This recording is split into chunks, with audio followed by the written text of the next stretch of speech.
Welcome back to Blueprints. I'm Akinar, and we're about to jump into day 55. In just a moment, we are going to be making our first attempt at solving the puzzle of the unknown, I guess is what we're calling it. The unknown room, the unknown tomb. We have been instructed, or we solved the castling puzzle, and we now have these notes that have instructed us to be in Ares Court on the sacred hour with empty arms, and also have a brilliant sign in the sky, a Southern Cross. That's got to be what it means, right? I don't know exactly how literal or strict the empty arms requirement is going to be, but I think it sure seems to suggest don't have anything. Don't have no resources, no items, no nothing. And it shouldn't be that hard to do. What might be a little tricky to do, well, getting there on the sacred hour, hopefully that's not too tricky. But this Southern Cross might be just a little bit tricky because on day 54, we ended the day with 59 stars, if I remember correctly. And I made a little bit of a mistake because I was trying to end the day on 58, because from my notes, I know that we have the aquarium, not the aquarium, the planetarium that has listed out the rewards for different days, and we know that when we got the first few rewards for past 50 stars, we got the inkwell plus whatever other star was supposed to be, or constellation was available. Like at 51 stars, you get the North Star plus the inkwell. 52 stars, you get the twins plus the inkwell. I think we saw both of those, and we might have seen one or two others. And so that seems to suggest that the pattern would follow, that you would just have these initial rewards that we saw back on the initial days here on the estate. We would get those same rewards again, plus an inkwell, if we were in the 50-star territory. So I kind of wanted to have us start the day by picking up an observatory at 59 stars, which I theoretically would give us Diamondus Minor and the Southern Cross, along with an inkwell. That's my theory, at least. We haven't actually seen that before, so we don't know for sure what rewards we get or constellations show up at 59 stars. Instead, we're going to be starting, whenever we do get an observatory, we're going to have 60 stars, and I'm thinking that will give us the inkwell, the slice, and farmer's apple. But I don't know for sure. We're going to have to find that out. So, in order to get a Southern Cross today, assuming that my assumptions actually hold out here, that these constellations that this list is correct plus an inkwell, at least for some number of constellations to past 50. If that is correct, that means that we're going to have to do a little bit of re-rolling with our inkwell in order to decrement our star count to where we can get a Southern Cross at the second observatory. So we're going to need to get probably 2 observatories, which hopefully is not going to be that tough. They are common. And we do have the resilience of the rook, so we can get to the corners of the house and do a bunch of rerolls there to help us get that, at least the initial observatory, and then hopefully we'll have an inkwell to help us the rest of the way.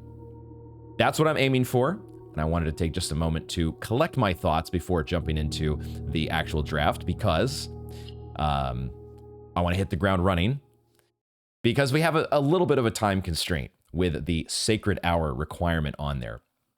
Hopefully that's not going to be too bad, because we did have a similar time constraint recently trying to get back to room 46 before the sacred hour, because I had a wild theory about cuckoo clocks. So hopefully I'm not too cuckoo, thinking back to our new clue that we've read, but we're not picking up any gold. We're not picking up any gold. What we are going to do is we're going to head straight for one of the corners, or try to get to one of the corners. And a workshop is fine, but I also might as well just take a den, because I'd rather have the multiple doors here. So let's take a den. We're not going to grab the gem in the den because hopefully by the end of what we're going to do here, we're going to have drafted 2 observatories, which will have spent our gems. So that's what we're aiming for.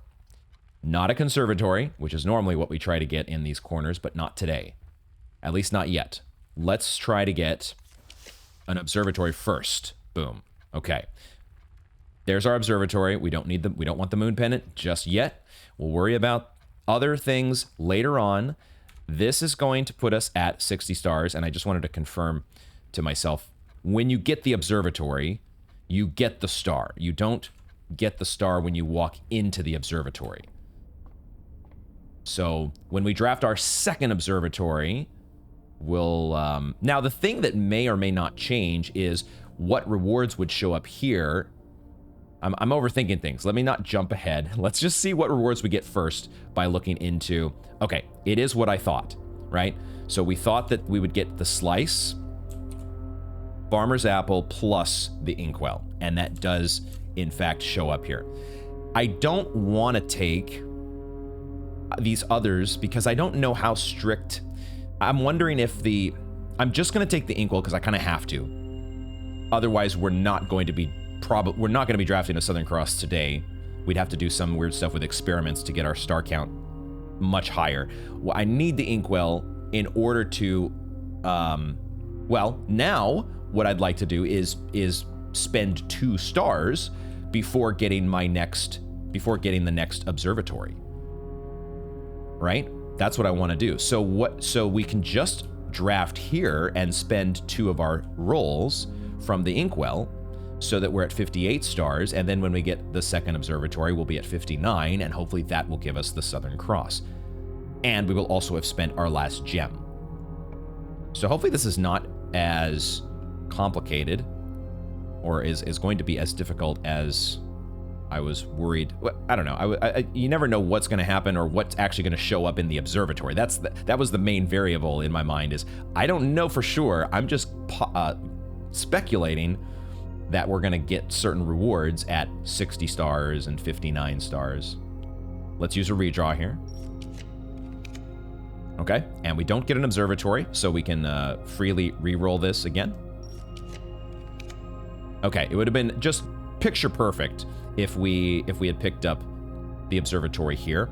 But now I will settle for the parlor, or maybe I'll take the coat check. I'll take the parlor so that we have... Well, the thing is, we have the door from the den. But I'm just thinking if we do come back to this draft today, I still want to kind of leave myself in a good place. Which I guess means I'd want to take the parlor to give myself the resources later. But I don't want to play the parlor game yet. We leave the parlor where it's at. We don't take any of the items that may or may not be in the parlor. All we do is we head back. We've spent the stars. I think that I want to spend, because getting that, what I thought was going to be at 60 stars, confirmed, I feel much better about what is going to show up at 59 stars. So now my star count is where it was supposed to be to start the day, if we had not had that last minute screw up. So we're going to have a lot of time on our hands here, potentially. If we do get the corridor. I was hoping we would get a room straight to the corner to make this easy on us, so let's take the corridor.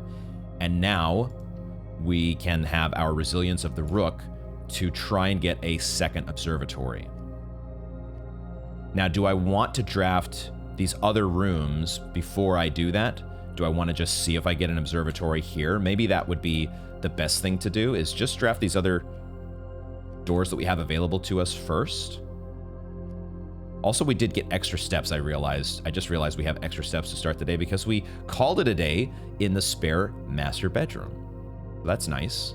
Let's go ahead and draft here. Speak of the devil. Why don't we take the spare master bedroom, and we can save that for later if we do want to continue going with this draft. Because maybe, maybe we don't have any success with the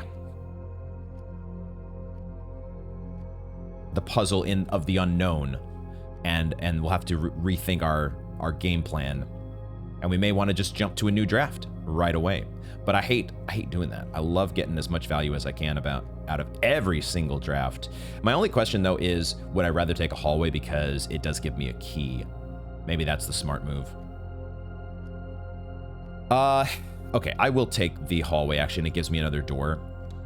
I mean, I guess I would get another door from the spare master bedroom, but I'll take the hallway for now, and then I can actually draft both of these doors. I can see if we can get an observatory at one of these places. We're not taking the key. I want to have empty arms. No inventory items, no nothing. All I want is a second observatory. Excellent. This does close off my draft ever so slightly, but not that much, especially because our main goal for today is Southern Cross. So, and we should get the Southern Cross. Hopefully, as our awkward observatory track has to restart itself. The awesome observatory track restarts itself, but we do get the 59 star rewards are as expected. Boom. There's a Southern Cross. Okay. Now again, I wonder about how this game, or what this game will require of us. And so I'm thinking a few different things. I'm thinking about how the main thing I'm thinking of is what we're gonna do with the time that we have before the sacred hour, because I think we're set up now. We have a Southern Cross in the sky. My only question is the Southern Cross the only constellation that can be in the sky? Because we also have an inkwell active. Will this puzzle care about that? But we have empty arms. I have no items. I have no resources other than steps. And now we just need to be there at the sacred hour. So yeah. I could continue drafting, right? We could try to continue drafting other rooms like we normally would while we kill some time. But I don't really want to be drafting. I want to get my resources if I continue my draft. I want to be able to pick up the rest of the constellations, the gems that we've got in the parlor, in the den. I want to get those things on we want to have our resources as we're going so we can draft any room that we want and do all the things. So I feel like I'm at a point here, which I was a little worried that I might be at, which is I've got some time to kill. But that's okay. We've got the magic of YouTube editing here, and we may do a little bit of fast forwarding here if need be. But before we do that, let's spend a couple of our steps to check this tunnel. This is the other thing that was on my mind just now. I was thinking about, well, I think I have an answer to my question. I was wondering whether this door would have remained open. My guess was that it would, because that's what's happened with other basement key doors. Those have been permanent unlocks. Oh, and we did just get another step that ticked off of our... that's fine. We got extra steps today. It's no big deal. So yeah, this door opens, and we don't have the option to close it even, so there's not even like a secret behind this door, which just occurred to me as potentially being a possibility. The security keycard door is also permanently unlocked, which is great. I love that. I'm so glad they did that. But it would have made too much, I feel like it would have been too much of a hassle to make the player, because maybe not every player has a break room, or not every player calls it a day in the break room as deliberately or as consistently as I do. So having that key card, and then also requiring them to get a power hammer to go through this next, what has to be the next opening, right?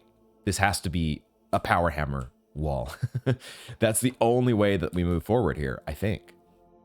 I don't see anything else in this room that we could possibly do. So that is perhaps a secondary goal for today. Once we have seen our theory either strike gold or strike out with the Tomb of the Unknown. It is also still kind of weird to me how unknown carries over here. It carries over with the... It carries over when you leave that room. So we do have a clock outside. I was thinking for a second I might have to go to the entrance hall to keep an eye on when the sacred hour is about to approach. But I think at this point, there's not really much else for us to do except sit here and wait. And, you know, I guess what we can do in the meantime is do a little bit of, like we did this with the cuckoo when we were waiting for our cuckoo clock theory on whatever day it was that we went to room 46. We could spend some time going over notes, because we do have some recent discoveries that we've made. The original manuscripts of Red Prince and New Clue. I'm not too excited, though, about looking at those notes again, though, because I really don't have any idea where to go on this, if I'm being honest. Where did I even add these new notes? That's the other part I have to remind myself. I think I added it to outside the house. Here it is. Yeah. So, Red Prince. I don't even know if there is meant to be any clues at all in the Red Prince. The only things that stand out to me are the crossed out words. And there's only 2 of them. We have once and everything. And that's it. Okay, I did just remember that we've got the cores that show up over the birds. I don't know what to do with that information. I don't know what to do with that. So I feel like in my mind so far, the Red Prince it's like the opposite of a New Clue, in that I don't get the instinct that there's all this hidden cryptic stuff that needs to be decoded, messages that need to be decoded. This last page is curious. Well, there's we see one detail that has stood out to me is the fact that we see one set of handwriting for most of the book, but then all of a sudden at the end, it switches to... I don't know if it switches to somebody else's handwriting, or if our mother just decided on this page to start writing in italics for effect. Is that why she did this? But then the italics go away on the very last page. So the italics are on these 2 pages, but one day the prince saw something new, and if you look closely, you might see it too. See, that line there does feel like that could be significant. If you look closely, you might see it too. That feels like the game is hinting at you're supposed to see something. What do I see? All I see is a blue butterfly. I see a blue butterfly with a dotted line behind it, as though it flew a little loop-de-loop. I don't know I don't know what that means. Why is there a blue butterfly? What we could do is I could once again remind myself what we had in the published version. That page, I don't think had a blue butterfly, but I think it had the same... No, it did not have the same words. So the second to last... Is it the second to last, or is it the third to last? It is the third to last page. And in the actual printed version, it was the story of a boy who also wore red, and he looked like our prince from his toes to his head. So it's a completely different wording altogether. Like pretty much the second half, the whole second half of the book is just a whole different book altogether.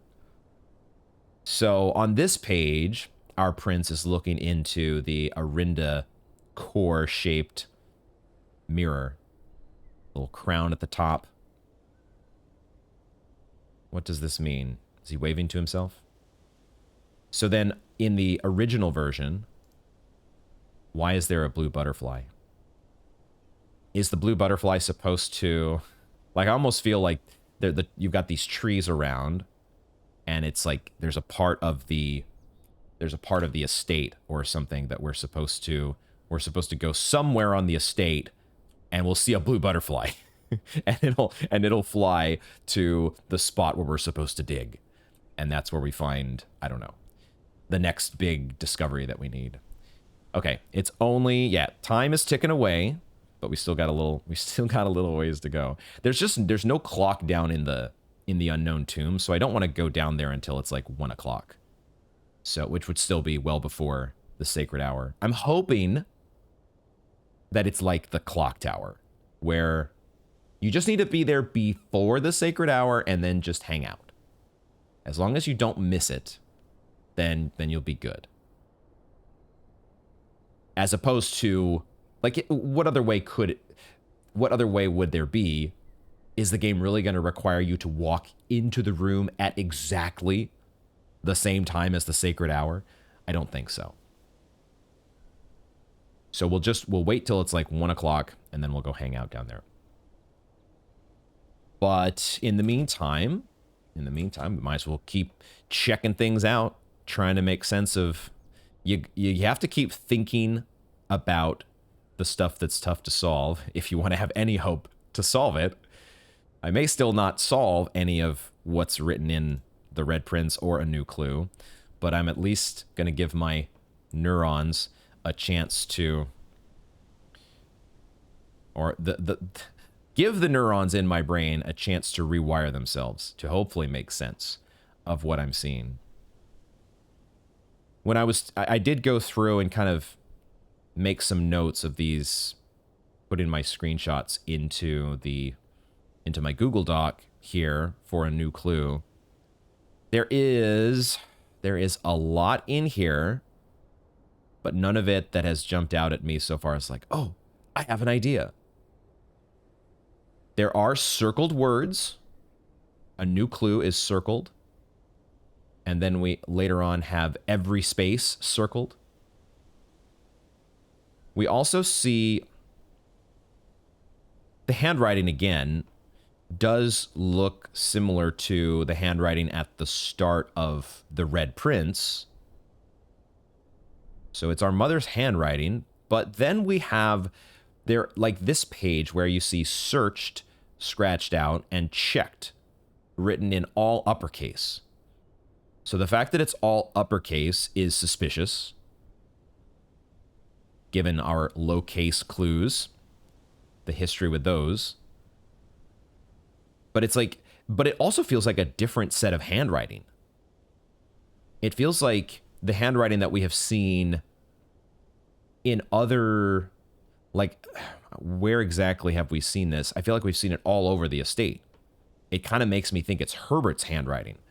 Let's go to the office. Let's go to the office real quick. Because I think this would be an example. March of the Count.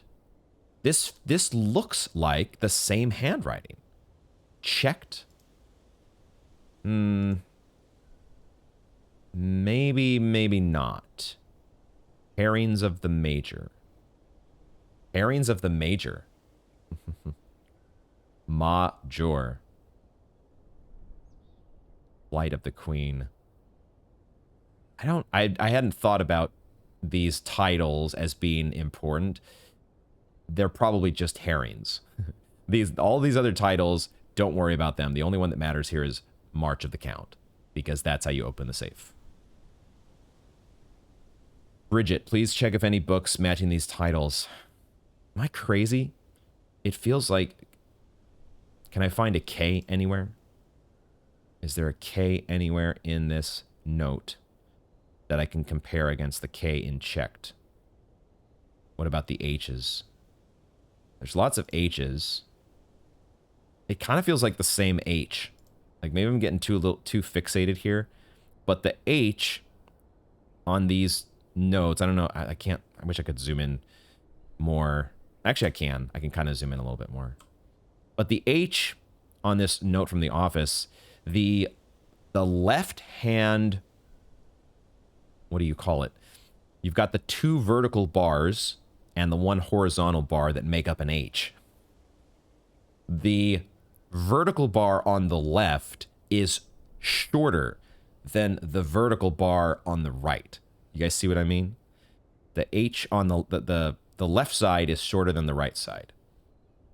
Now, and it's in every single H, which is probably a function of the font that they used in programming the Baron's handwriting, whatever font they chose for his handwriting. But I think that's intentional because they want this sort of thing to line up. And here, if we check the H in checked on this page in a new clue, I think the left-hand side is shorter than the right-hand side. Now, is Mary's handwriting the same way? That would be the way to test this, is try to find an uppercase H. See, it's not. Okay, we can look right here. Because on the very next page, we have he crossed out, lowercase crossed out, and then an uppercase replacement. And the uppercase H, and there's an H right here above as well. Our mother's left-hand side of her H is longer than the right-hand side. It's the exact opposite. There's a different handwriting here. So Herbert came here after the fact at some point and in setting up this clue, whatever, that's why this is so suspect, because checked has to be part of something.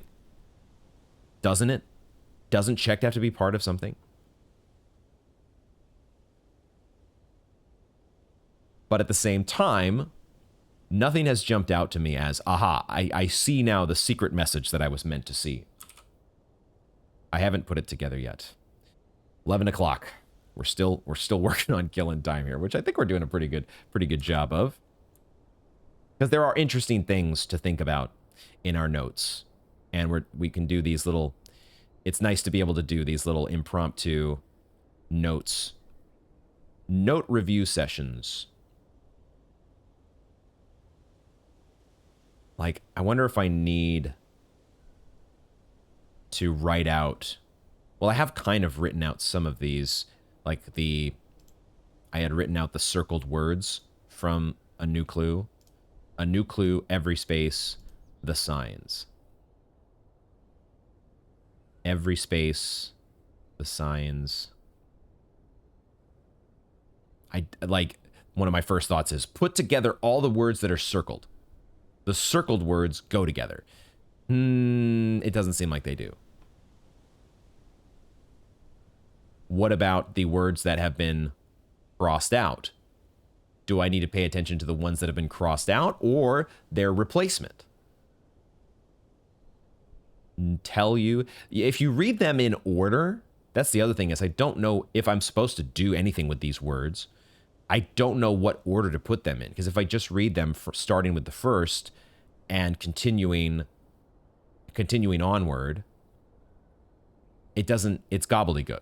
Tell you, nobody checked.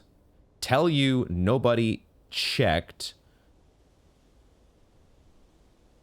He and there's 2 ands back to back. No, never mind. That's the same exact page. And where's the next crossed out one? And evidence if. See, but then you get a word here, over, that's just crossed out. And there's no replacement at all. So that probably means that it's not the replacement words that we're supposed to care about, but I don't know for sure. Because you've got some replacement words that are capitalized, like do, on this page. But you've got other replacements like evidence that are not. So do you only care about the uppercase replacement words. Do those have more significance than others? He checked. Those two are both uppercase replacements. He checked. Although they're not read in that order, at least is how they appear on the page. Checked he, if, do. If do, he checked. Even if those words were supposed to go together, what does that mean? If do, he checked. Or how could I rearrange those words into something that does make sense?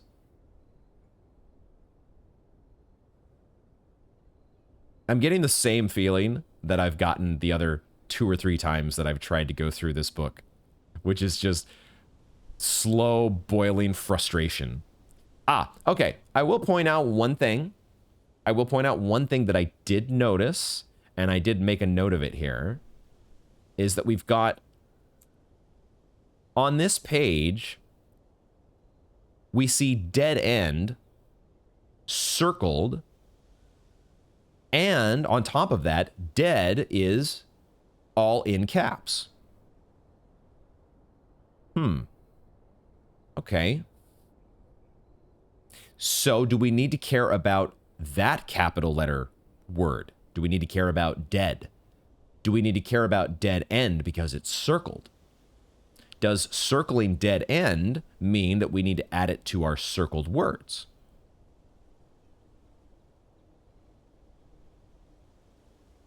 A new clue, every space, the signs, dead end. You could actually keep going pretty far with this, couldn't you? If you wanted to keep looking for all of the uppercase words. Maybe the game, are we actually supposed to look for the signs that are uppercase? Like on this page, stop is all uppercase. I'm just going to quickly check the clock here to be sure, but it's not even noon yet. Still plenty of time. Stop is uppercase. Metro is also uppercase. Each is uppercase. And see, this is where I'm going to myself, wait a second. You've used these signs before. You've used the signs before with solving, have you seen all the signs? Surely they wouldn't do this again, would they? They wouldn't have you use these words, all the capital letter words again. And then, of course, you get to this page. And that's where you have all sorts of capital letter words. Dead end, Mary, Mary, Gates. The whole whiteboard basically is in caps. Most of it. So it's not about picking out all of the capital letter or uppercase words necessarily. This cuckoo 2, that has to be important somehow, right?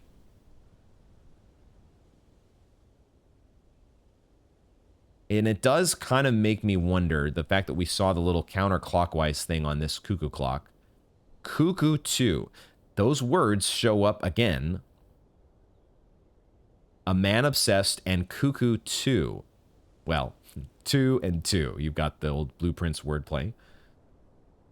A man obsessed and cuckoo 2. Why do they make a point here of saying cuckoo 2? Is this a clue? Or is it just, haha, we did more wordplay? My brain sees what we see with the magnifying glass, the counterclockwise rotation here, and thinks there's got to be something. Don't know what to make of these notes, if these are supposed to be important. Replace fork with something connected to 10. I feel like this is just backstory. Swap the king with the rook. That was there to help with the castling, okay? So we can say there is at least one very, very big difference between the published version and the original manuscript that did help us with a puzzle that we recently solved. We solved the castling puzzle. I don't know if it was it definitely was not primarily because of the new clue. A new clue. It wasn't because of this book that I finally got there. It was because of the information and the nudges that I got from you all that really helped the most. So, but we could say, you know, maybe there's nothing more to worry about in a new clue. All these things like cuckoo 2, the crossed out words, they're not actually clues. They're all just editor's notes. This denoted in verse is maybe the most curious thing that does seem like it could be something that we haven't used yet to solve a puzzle, because it does so conspicuously show up in the music room. And it's here with the same sort of arrows next to letters that you had with Draft the Sixes. Draft the Sixes. Unless it's supposed to be in reverse. Is there an anagram? Like, could I make any anagram that makes sense? I could say, like, verse does, you can change that around to get serve. You could say, like, indeed. Indeed could be a word that you could make with these letters, and then you would have not left over. Indeed, not serve. Serve not indeed. Serve not indeed. So not, if you split indeed into two words. Don't serve indeed. As in, don't serve by the stuff you do for other people. So, I should write this out here. I should just write it out. Serve not indeed? Question mark? How does that make any sense? What else could you do? What other anagrams could there be? Sear is a word you could make. Then you would have a V left out. What would you do with the V? You could do something like toned. Toned. Toned. Served. Toned, served, but then you've got a couple. I feel like this is not something my brain is good at. Coming up with anagrams and doing wordplay stuff. Not the way my brain works at all. So this is the most curious thing, though, in this whole book to me. Outside of the reference to the castling puzzle. This feels like this is the strongest, like, here's something you should figure out. Here's something you should definitely try to figure out. We're an hour away from the sacred hour. We're getting very close. So I don't want to dally too much longer here, but I'm just thinking, is there anything else? We could just look through our blue memos real quick. Go over the blue memos or the blue tense memos that we have so far. Just do a little bit of review. I think somebody in the comments did point out the fourth method for room rotation, which is a method that I have not done yet myself, but I was previously aware of it. And it is this, if we go to drafting strategy, question mark? I think I have this. Give me just a second here. Let me bring up my other.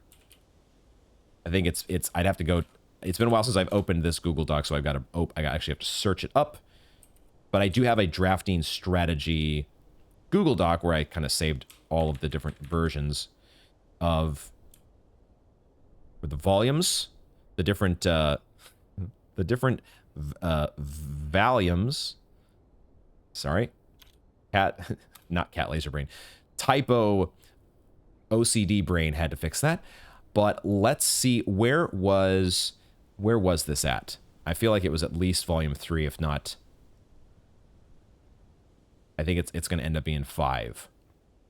Yeah, I think it's here because there is actually a shrine buff. Blessing of the Dancer. While drafting, you may pay 1 gem to spin floor plans. That's the 4th method of rotation. We've read it before.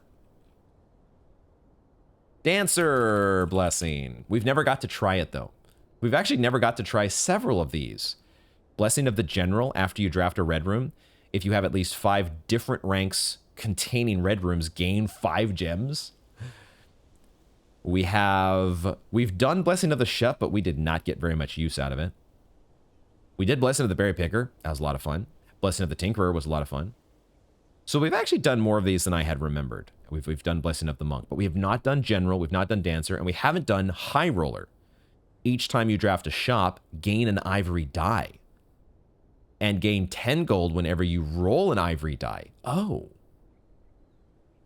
That's, I mean, you could have a lot of fun with this combined with getting shops from your Banner of the King. That is one thing I might be interested in doing, is going back at some point to redo the chess game again. Because I kind of miss my Banner of the King. I'm going the wrong way. Wasted a step. Wasted 2 steps. I'm going the wrong way. But it is time. We may continue to look at some blue notes here. But I feel like it is time. The sacred hour approacheth. And I believe we have empty arms. I'm hoping that this constitutes empty arms. And we definitely have a Southern Cross. Hopefully the presence of the inkwell is not going to screw with things. But also, we still don't know for sure where is Ares Court, where the king now lays. This may be in some completely different part of the estate altogether. We shall see. We shall find out slowly. Or sure. We shall surely find out in just a moment as I slowly walk, because we're still not at the sacred hour. But it's also interesting when you're walking slowly like this, which we very rarely do, the footsteps that are very audible. I don't think I need to have these boxes open. That's one variable I didn't think about here. I don't think the game is going to require us to reopen these boxes. But now we are here. We are here. I don't know if I need to be standing in any one particular place, but I guess this is as good as any. Stand right in front of the coffin and look at the portrait of the king. The last king of 8? Is that who this is? I do love the music in this area, as I do pretty much the entire game, but there are certain pieces that kind of hit a little bit harder than others. And this is one of them, especially when you are anticipating something happening. Which I hope something happens. I hope we're in the right spot for something to happen. I'm hoping we're going to get our hands on a key. A key to the true treasure of the trove. Could it be ours? Momentarily? How much longer do we have to wait? Oh!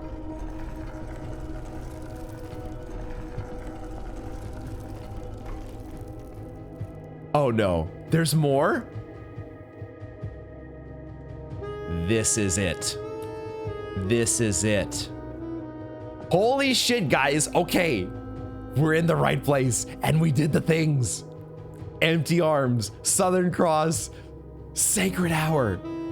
And now we have an actual like mist-like puzzle. And look at this though. North, south, east, west. This has got to be it. Wait, there's a wind and a rewind. Yeah, it's just, okay. And then press the button. Okay. 6 add 6. tor lorette. 6 add 6 tor lorette. 6 add... Okay. This is our castle puzzle, right? This is where it finally makes sense to use 6 add 6 tor lorette. Maybe. What does it mean in this context? We had speculated that 6, C-I-X, is 115. No, 109 in Roman numerals. But then you add 6 to get 115. Is that where we should start? If you go to 115, now... Oh. You rotate counterclockwise from this point until you get to the word east.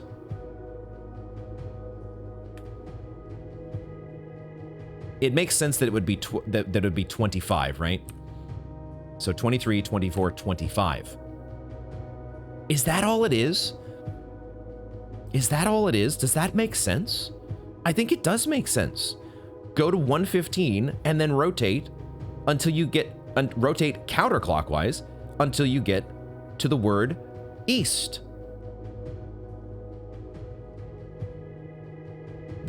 That didn't do anything. Shit. I did press E, did I not? I pressed it. There's a little fade out going on with the E there, but I think it's not succeeding. Shit.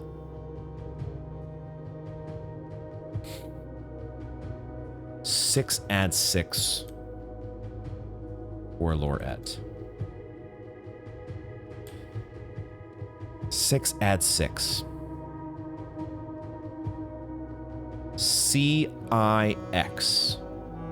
Is there another way? This has to be Roman numerals, doesn't it? But am I interpreting it incorrectly? Am I supposed to be reading it as one? Because I had thought that originally this was an angle. I thought this was an angle. But now it makes so much more sense that it would be a time. But does it make sense that it's 1:15? See, okay, so the clock does have Roman numerals. The problem is none of these Roman numerals are C. None of them are the Roman numeral for 100. So that's where I have a little trouble figuring out C-I-X.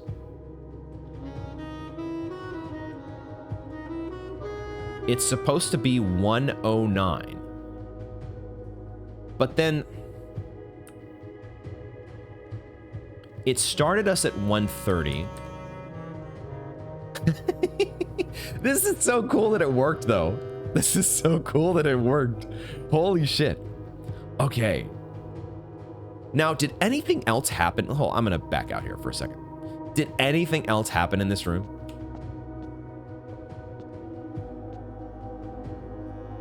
Castle, right? It's the 3x6 here to say this is where you do 6 add 6 tor lorette.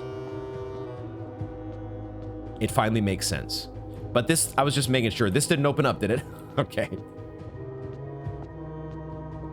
6 add 6 tor lorette.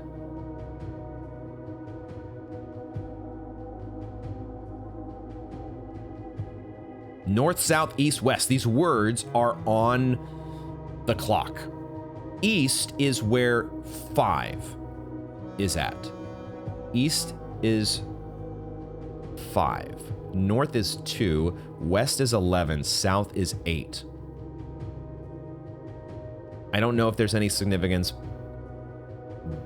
other than that's where they happen to be.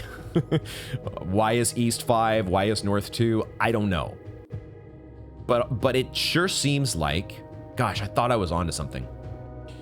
But I wasn't.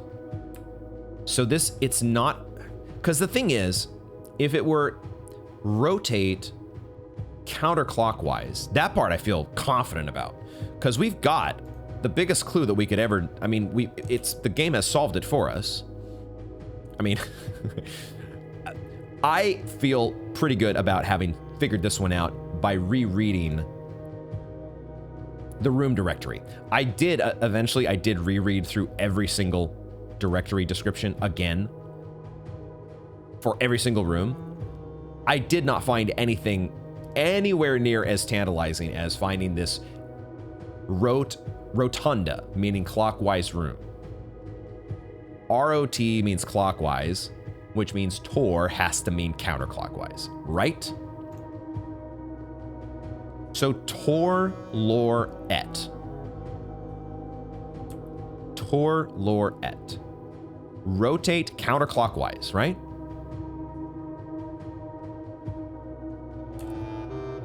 It sure seems like rotate counterclockwise to the word east.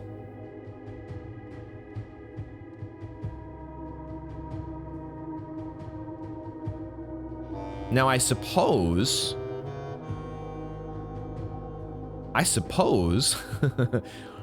now all I did was I rotated the minutes hand to the word east. Is there ever a world where I'm supposed to rotate to get the hour to east? Because if I do that, it's 5 o'clock. Okay, let's try 5 o'clock and see. But that doesn't do anything. And I don't have to hold it down, right? The fact that the press button kind of, at least it's doing something. So because otherwise you don't get any feedback. There's no like flashing red or buzzer sound or anything like that to let you know. Nope. So they had to add at least something to make sure that, hey, I'm actually pressing the button here, right? I guess, oh, I can do it with the mouse as well. I can do it with the mouse as well. Why does it not, like, it's a red button there. I'm surprised it doesn't, like, blink at you. That would be a true mist-like feedback system. Regardless of the feedback being provided by the puzzle itself.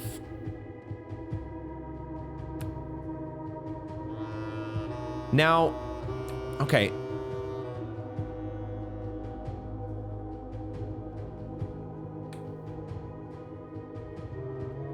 It's a 4, there are 4 digits here.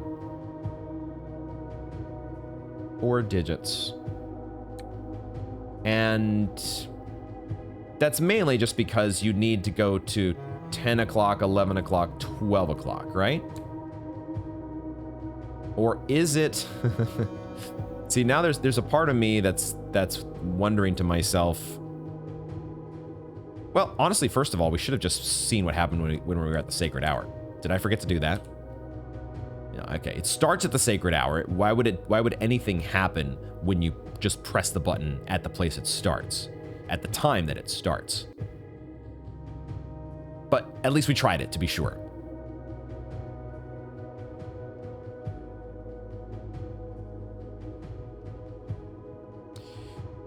Huh. What other idea can I come up with here? This is the part where I might need to come back to this later. And I'm wondering, is this just here now? I'm hoping it is, similar to us having opened the basement key door and the security card door over in the tunnel. Hopefully, this is just a permanent unlock. So now I can come back here anytime I please without having to go through that setup of a Southern Cross and the Sacred Hour. But at the same time, I could also see this game being very annoying and making you go through that setup again to get back here. 6 adds 6. It sure seems like that's 115. Have I done the math right? I think so. 109 plus 6. And it's definitely... It says 6 add 6. What else could CIX mean? There's no C when it comes to the Roman numerals for the different parts of the clock. It only goes up to 12. There's no C. So what could 109 mean other than this? 6 add 6. It feels like this has to be your starting point.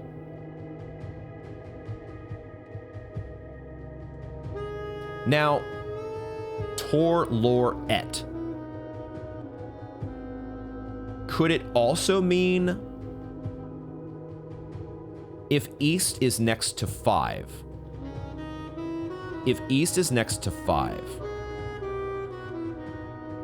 could it just mean to decrement by 5? That's another possibility. It's like a fancy way of saying subtract 5, Tor Lor Et. We could try it. I kind of felt like that would not work. But it could also mean another thing. What if it means to rotate fully counterclockwise 5 times? Like, what if this were 1 rotation? And I guess if you did that 5 times, you would end up at 815.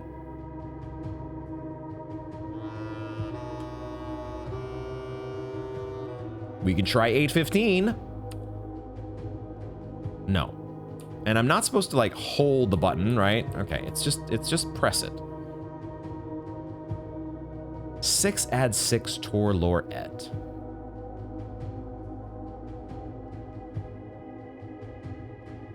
I am failing to get the right idea here.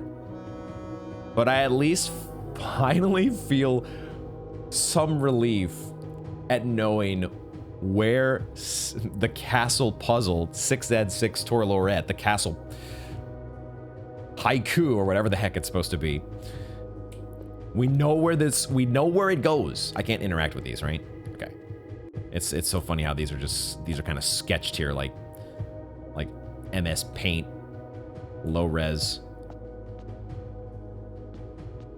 I think we're gonna have to come back to this. We're gonna have to come back because I'm not getting it right now. I'll put it back to where we started. We'll go to the sacred hour, but well, actually, I'll leave it just here because I think it should maintain its clock position. But I guess we'll test that and see if that's true. I'm assuming that this is just gonna stay open. Like if I walk out of this room, I'm hoping that this is just set here permanently now. So even if we return on a later date, we may come back later today. But even if I don't have full success today, hopefully that will be something we can come back to in the future. That is so exciting though. Castle. Okay. All right. We're gonna have to continue to mull that over. What am I missing? 6 add 6. Tor Lor Et. Now...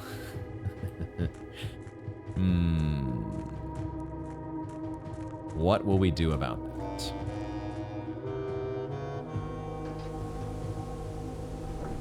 Okay, let me go ahead and start to shift mental gears. Because now we have a draft.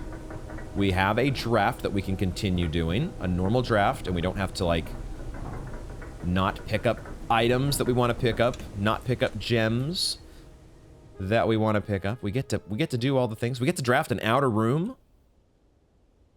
We'll have to switch gears a bit here because I do want to solve that puzzle, but I also am not. I don't want to. I know how this works. You try. And then you switch gears and you come back with fresh brain and fresh brain OP eventually. I know how it works. What are we drafting in the outer room though? Let's just draft the outer room and see what we get. We already have 4 gems theoretically in the house. I don't think I want to draft a hovel. I guess we just take a tomb. I'm not really interested in drafting the schoolhouse. I think we'll just take the tomb. Yeah, sure. We'll take it. And then who knows? Maybe we'll go and look it over a new clue and do even more bashing our head against the wall looking at that thing.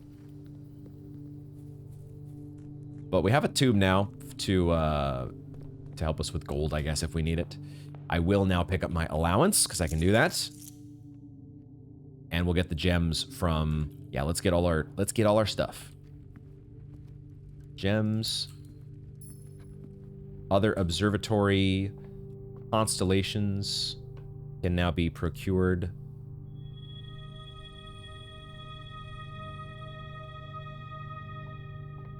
And we can play our parlor game. Cool. Gosh, that is... The discoveries in this game, I get it, guys. Like, I understand why people love this game, and I love it myself. It can be so infuriating sometimes. It can be so frustrating sometimes. But there are other times when it is just so amazing. And this is one of those moments. When you're sitting there like, man, how long am I gonna have to wait for the sacred hour to pass? I don't have a clock here to tell me for sure. But I'm hoping something's gonna happen because I think I've decoded the messages right. But I don't know for sure yet. I could just be sitting here like a dingus. Way past the sacred hour, nothing's happened. And then the tomb raises, dude, it just straight up came out of the floor. Oh my god.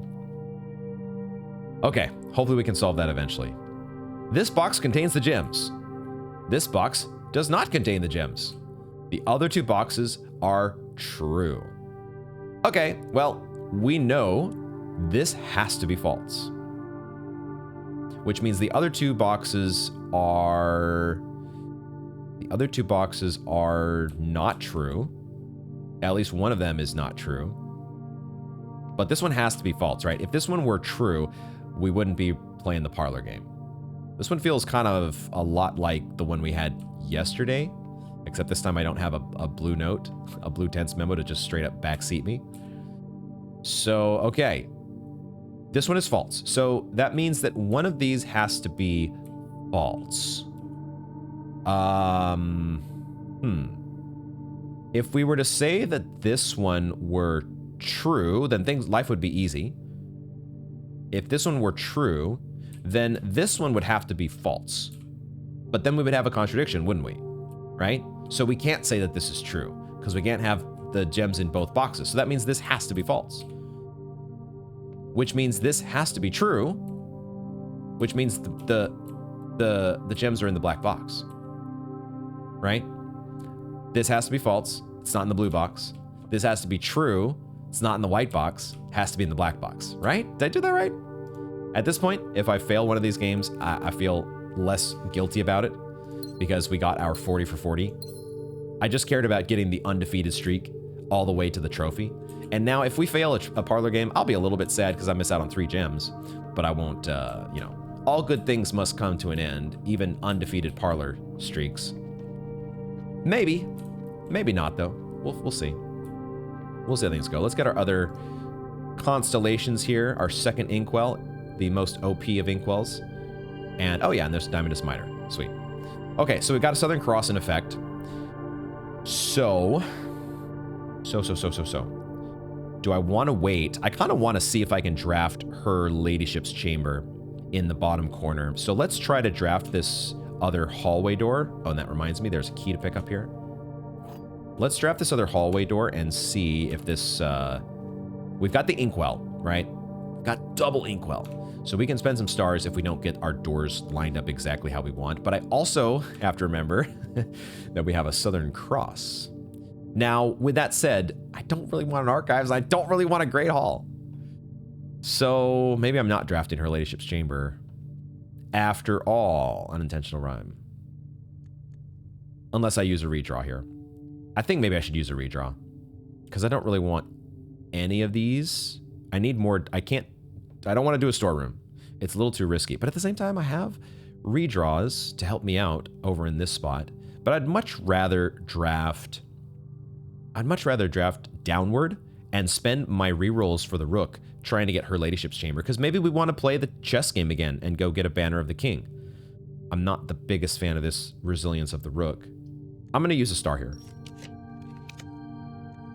Jesus. Okay. I guess I'm taking a vestibule? I don't know. A weight room is fine because we probably get our steps back when you have a farmer's apple. I have no items yet. No items. We are trying to make a power hammer if we can help it. If we can somehow find our way into a power hammer. And I guess a weight room sometimes gives us a broken lever. I think let's do it. Or just take the vestibule because yeah, it's 2 gems and you're gonna get gems back. It'll be fine. I'll take the vestibule. It's just 2 gems. Yes, we've gotten both observatories, and we've done our parlor game already. So that's a little bit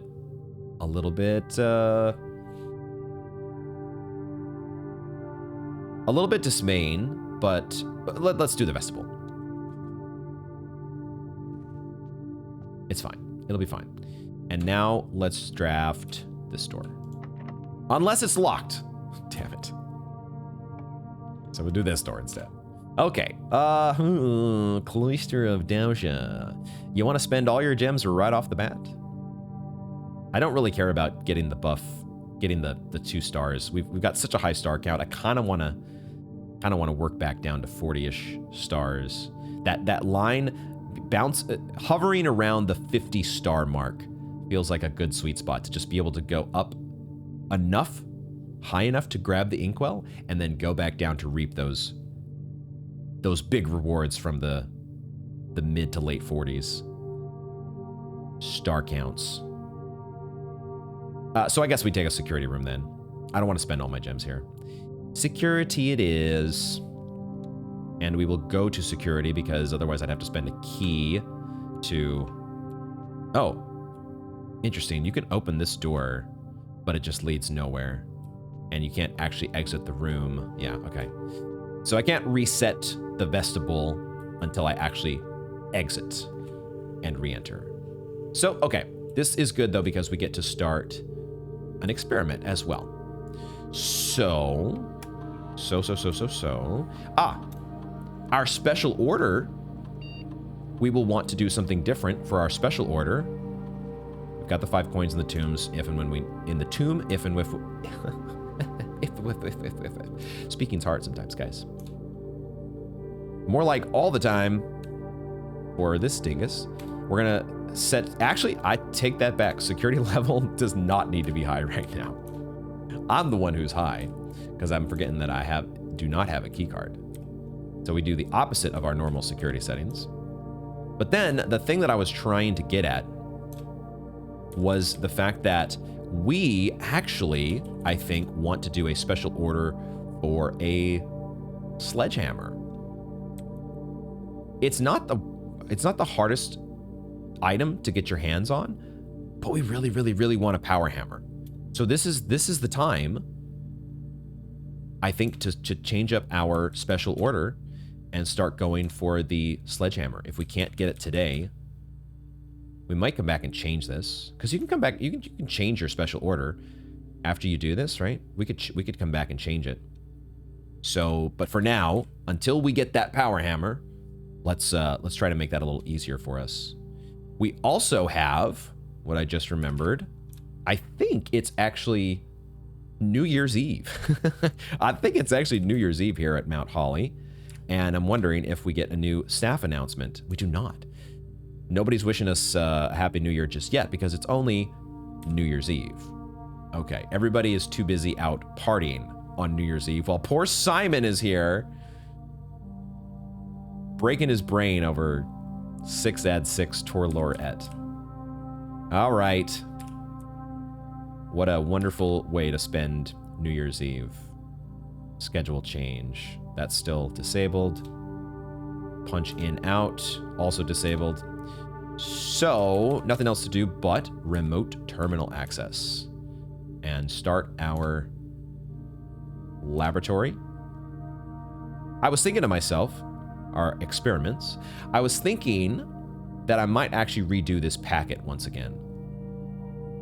I'm thinking I might actually want to add, now that we're done with crates, I did have it confirmed for me. Thank you guys for confirming. Maybe in letting me know for sure that we are done with the tunnel and removing crates from the tunnel. That does not need to be done any further. And we did remove that as one of the experimental effects. I am going to quickly go to my notes though, as I have been doing here. Let me try to get this going.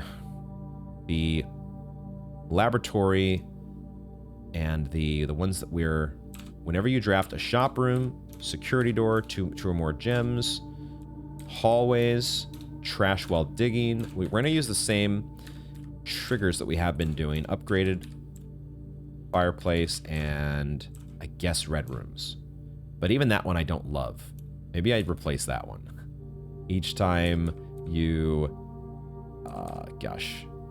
hold a different antechamber lever. I don't know. None of the other ones seem amazing. Every time you draw a drawing room, each time you eat an apple. Maybe this one would actually happen quite a bit. Yeah, let's put that one in there. Let's put the apples in, because we do have farmer's apple, right? Not that that makes apples more likely to occur, but we could get a secret garden. So we'll put, I don't want to pick red rooms, so we'll choose something else. The important thing here, though, is that I was thinking that I might put this letter to the mailroom back in the pool. Because maybe I had asked last time whether or not this was something we still wanted to do. I hadn't received a comment yet saying one way or the other whether we should still get letters delivered to the mailroom. But I thought, you know, let's just try.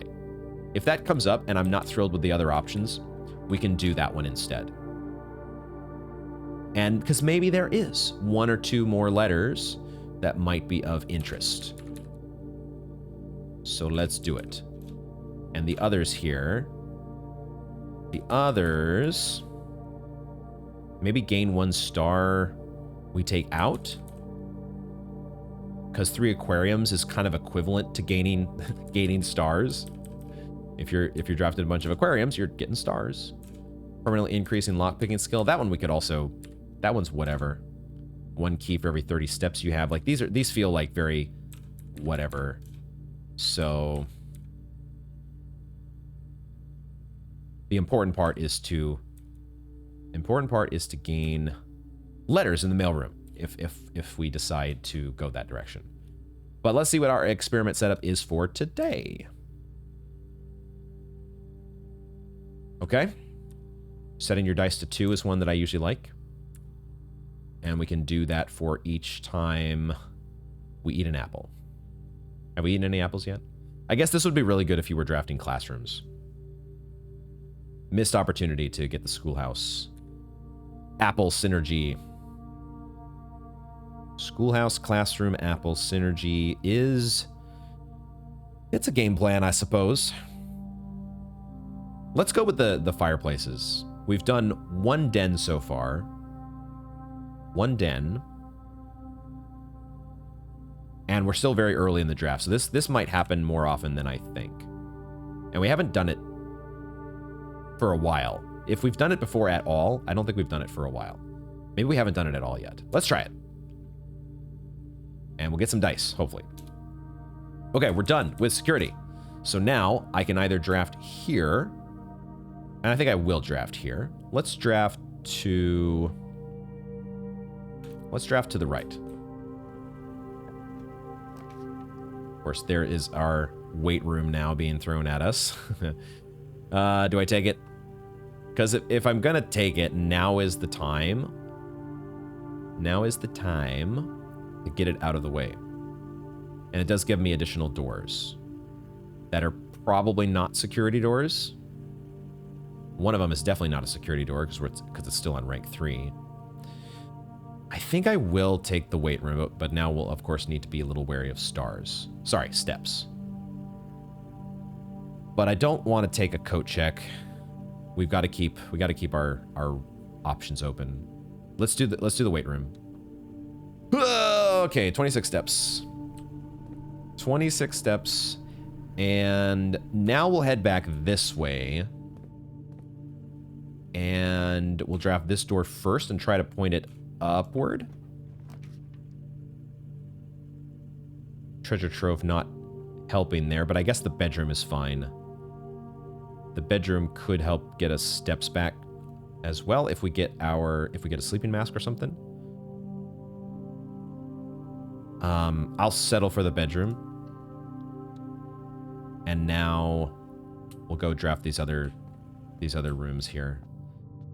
Get that corner room now that that is open. Okay, we can get some dice here with the den. Now at the same time, if I take the den here, then we're not drafting it on rank 8.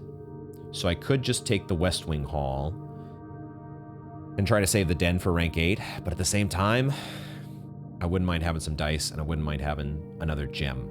I think I am going to take the gem here. Be sure that I get that. So I can draft any room that I so please. And there's a successful experiment. I don't think we've done this fireplace thing before. Am I crazy? I don't think we have. There's a commissary. Okay. But at the same time, I do want Her Ladyship's chamber. Do I really want it that badly? It doesn't help me with the observatories that much. It would get us like another slice and another Diamondus Minor, but otherwise, if we get a telescope. Otherwise, the telescope's not amazing for us. Like, a commissary here is good. It's definitely good. It probably gets us gems and other cool things. It could get us a sledgehammer. Commissary is probably a smart pick. But we have these 4 redraws, right? I really need to get steps at some point. This idea of having Her Ladyship's chamber to play the chess game again.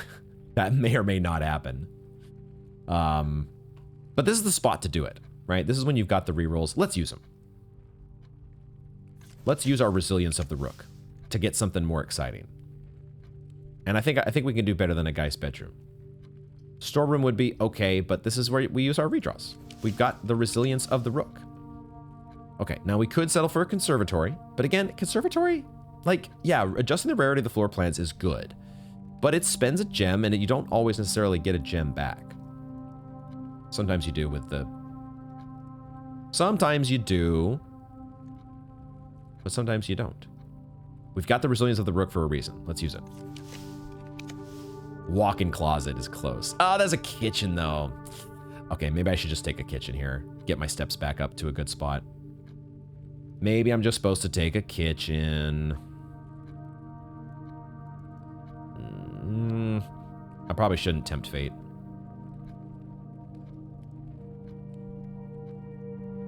I'll take a kitchen. It's the responsible drafter's pick. It's boring, but it's the responsible pick. And if we don't get to play the chess game today, it's fine. Chef's salad? Okay, we have a reason to draft green rooms now. Do I ever wait to try to get a silver spoon? I don't think so. I'm just going to take all of these. We do have wood-fired pizza if we decide we want to draft a furnace for some reason.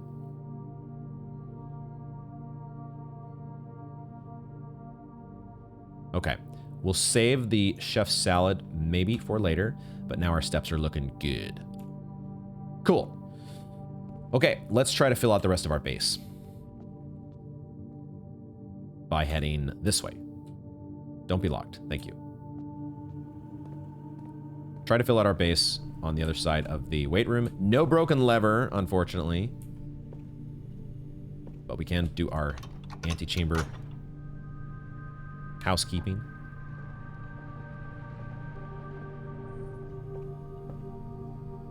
And rank 3, let's see. There's our unusual rotunda showing up, but I can't take it here. So, and I don't want to take a dead end, but I do have the room, the door from the bedroom and the weight room to go to rank 4. So this is maybe where I should be. Just take a storeroom, which gets me an extra key, because now keys are kind of a concern. So I will settle for the storeroom. The resources here are needed.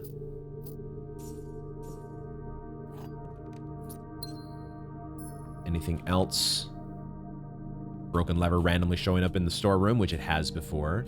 Not today. Not today, though. I was looking for it in case it did happen.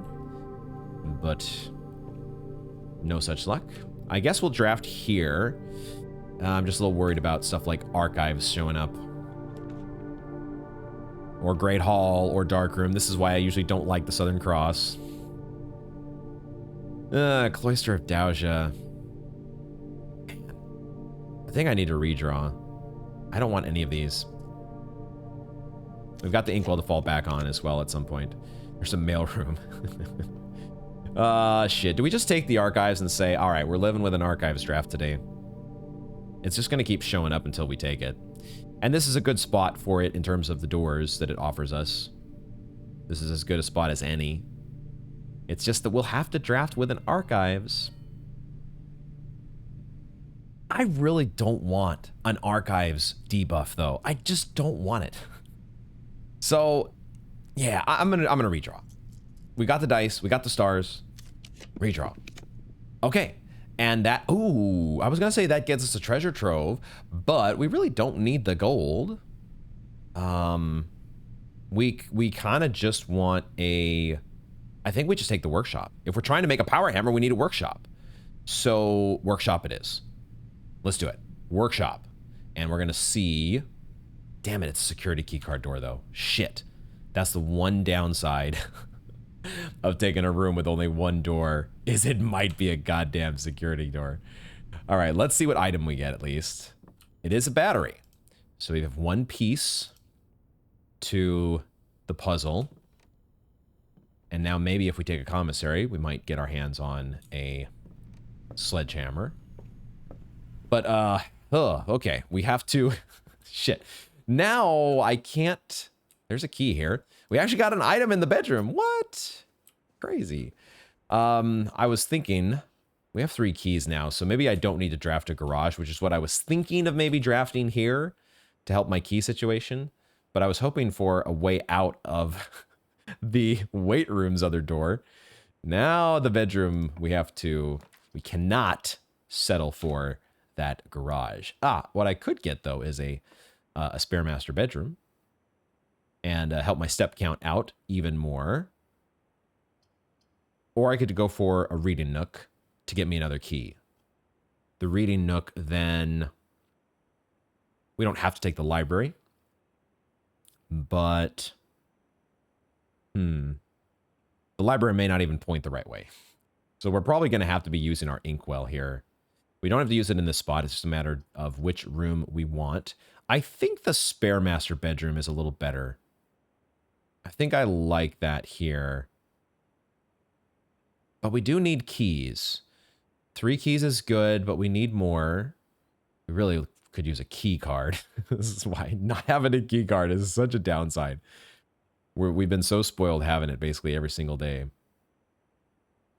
I like the spare master bedroom a little bit better. I did get confirmation, by the way, that you cannot, at this point, we cannot get the blue tents memo for the spare master bedroom. It would have to still be a spare room. So no going, there's no going back on that. So no blue memo in this room. Hopefully it's not one that is desperately needed. I have been thinking a little bit more about this clue that we got last time, though. Speaking about blue memos, I will mention this briefly. I don't want to overthink this too much because we don't... I don't see exactly how we utilize this information just yet. But we got this clue previously about the family... Well, the family core might come into this. But the first thing here is the... Man, we've got a lot of blue memos now that we have accrued. The Mechanarium. The coat of arms that was mentioned in the Mechanarium. The first number is 1 numeral. The rest are each 2 numerals. And we went over this in the wine cellar, didn't we? We had this in our, when we looked at the picture in the wine cellar. We wrote this out, the fact that you've got the first Roman numeral, which is M, and that gives you 1,000. And then you have CC, which gives you 200.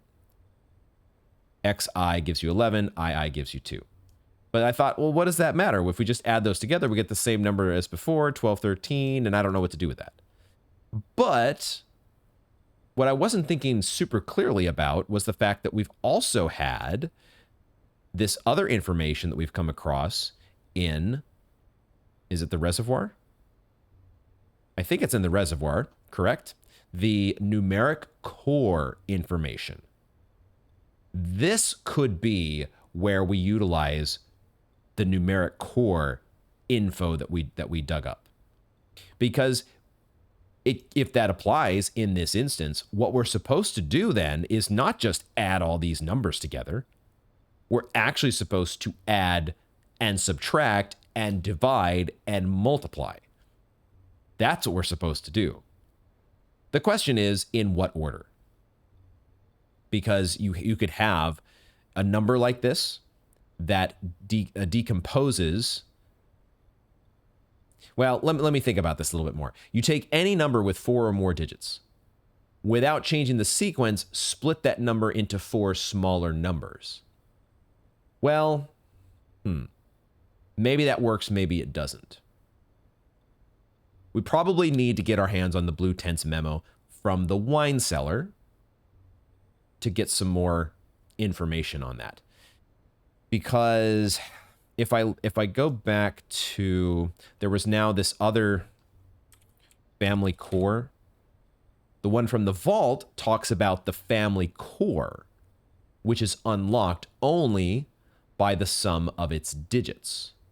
The family core, unlocked only by the sum of its digits. The family core. What exactly is being referred to when it says the family core? That's not quite the same as the family coat of arms. The coat of arms is something different. This is not the family core, correct? What is the family core? We know there are sigil cores, like we've got the Orinda sigil core that's on the Sacred Hour Castle Tor Lorette puzzle that's out in the unknown room that we've got to solve. But that's not the family core, is it? We do know that the family is supposed to have royal ties. Is the Orinda core the same as the family core? I don't quite know yet what the family core is. And maybe I have enough information to know. The fact that this letter was addressed to the Baroness of Mount Holly for her own hand, and it talks about numeric cores. Perhaps she requested this information to try to decipher her own family core.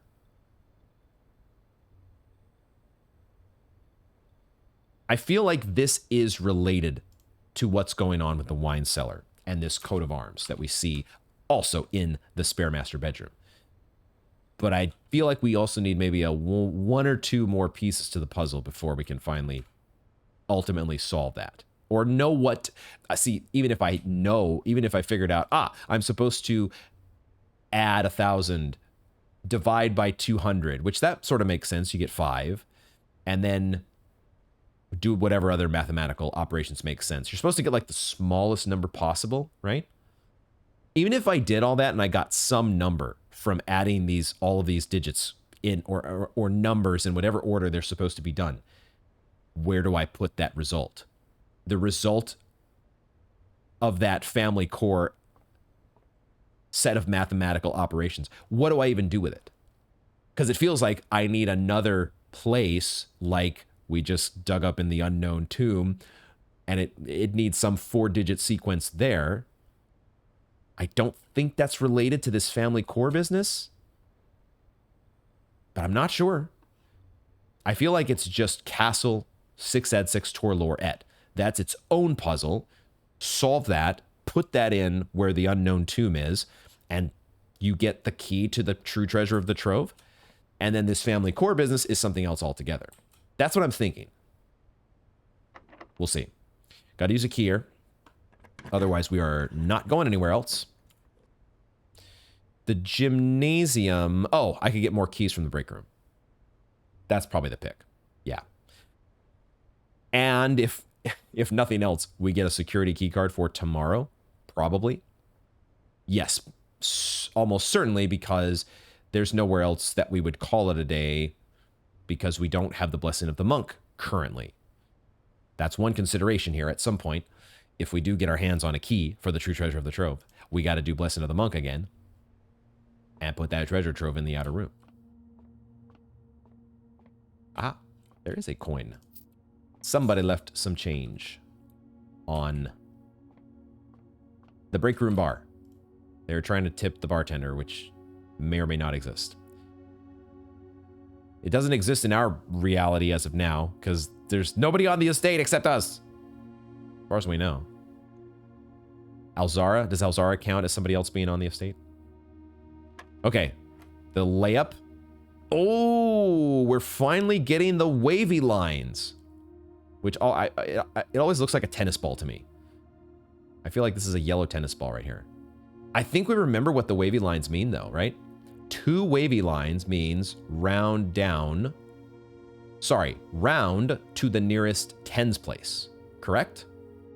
Maybe I need to do a quick review just to be sure. But let's see if that works out. If we round to the nearest tens place, what does that mean? We have 20.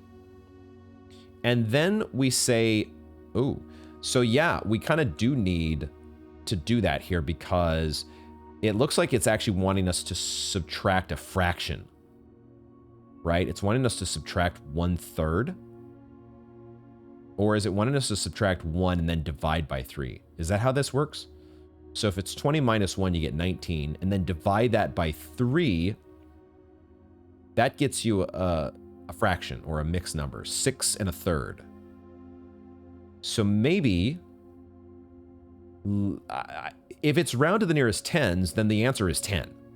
But let's confirm that, because I want to go to my algebra here and make sure of that. So we go to outside the house, and we go to 7th grade, which is algebra. And we had, oh, no, I was almost wrong. It's a wavy line. That's right, there's wavy lines on the top and the bottom. This is round to the nearest ones place. There's 2 sets of double wavy lines when you round to the tens place.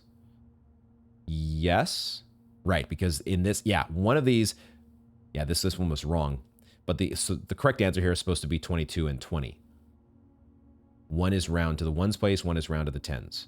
Okay, so we actually round to 6. Correct? No. So I didn't do part of that right. Let's go back. I think maybe I was supposed to do what I was trying to do at first, which is 20 minus 1/3, which gets you to 19 1/3, and then you round that to 19. No. Uh-oh. What have I misunderstood here? Uh-oh. You round once you're there, don't you? You round once you're there. You have to, okay, so the final one here, I mean, I can check my final exam. That gives me even more ammunition because we know we got 100% on the final. I know for sure what the answers are on the final. What we did in this case was we did 5 divided by 2, which got me 2.5. And then I multiplied by 3 to get 7.5. And then I rounded to the nearest tens place, which got me 10. Then I subtracted 1 to get 9. Multiplied by 6 to get 54. And then added 100 to get 154. Wait a minute. No, I got this wrong, didn't I? Did I go through and take the correct? I don't think I updated my screenshots here. I think I actually need to look at my screenshots because I don't think I went and updated my Google Doc after the second final exam that we took. The second final exam actually should have Right. We get to 154 and then round to the nearest 100s place, which gets you up to 200. That was the correct answer. We answered 140 on the first exam, but that was wrong. I don't think I'm screwing up the rounding. I think what I'm screwing up is this fraction. This is the part that I maybe have not fully internalized. But the rounding is supposed to take place after the subtraction. Did I do the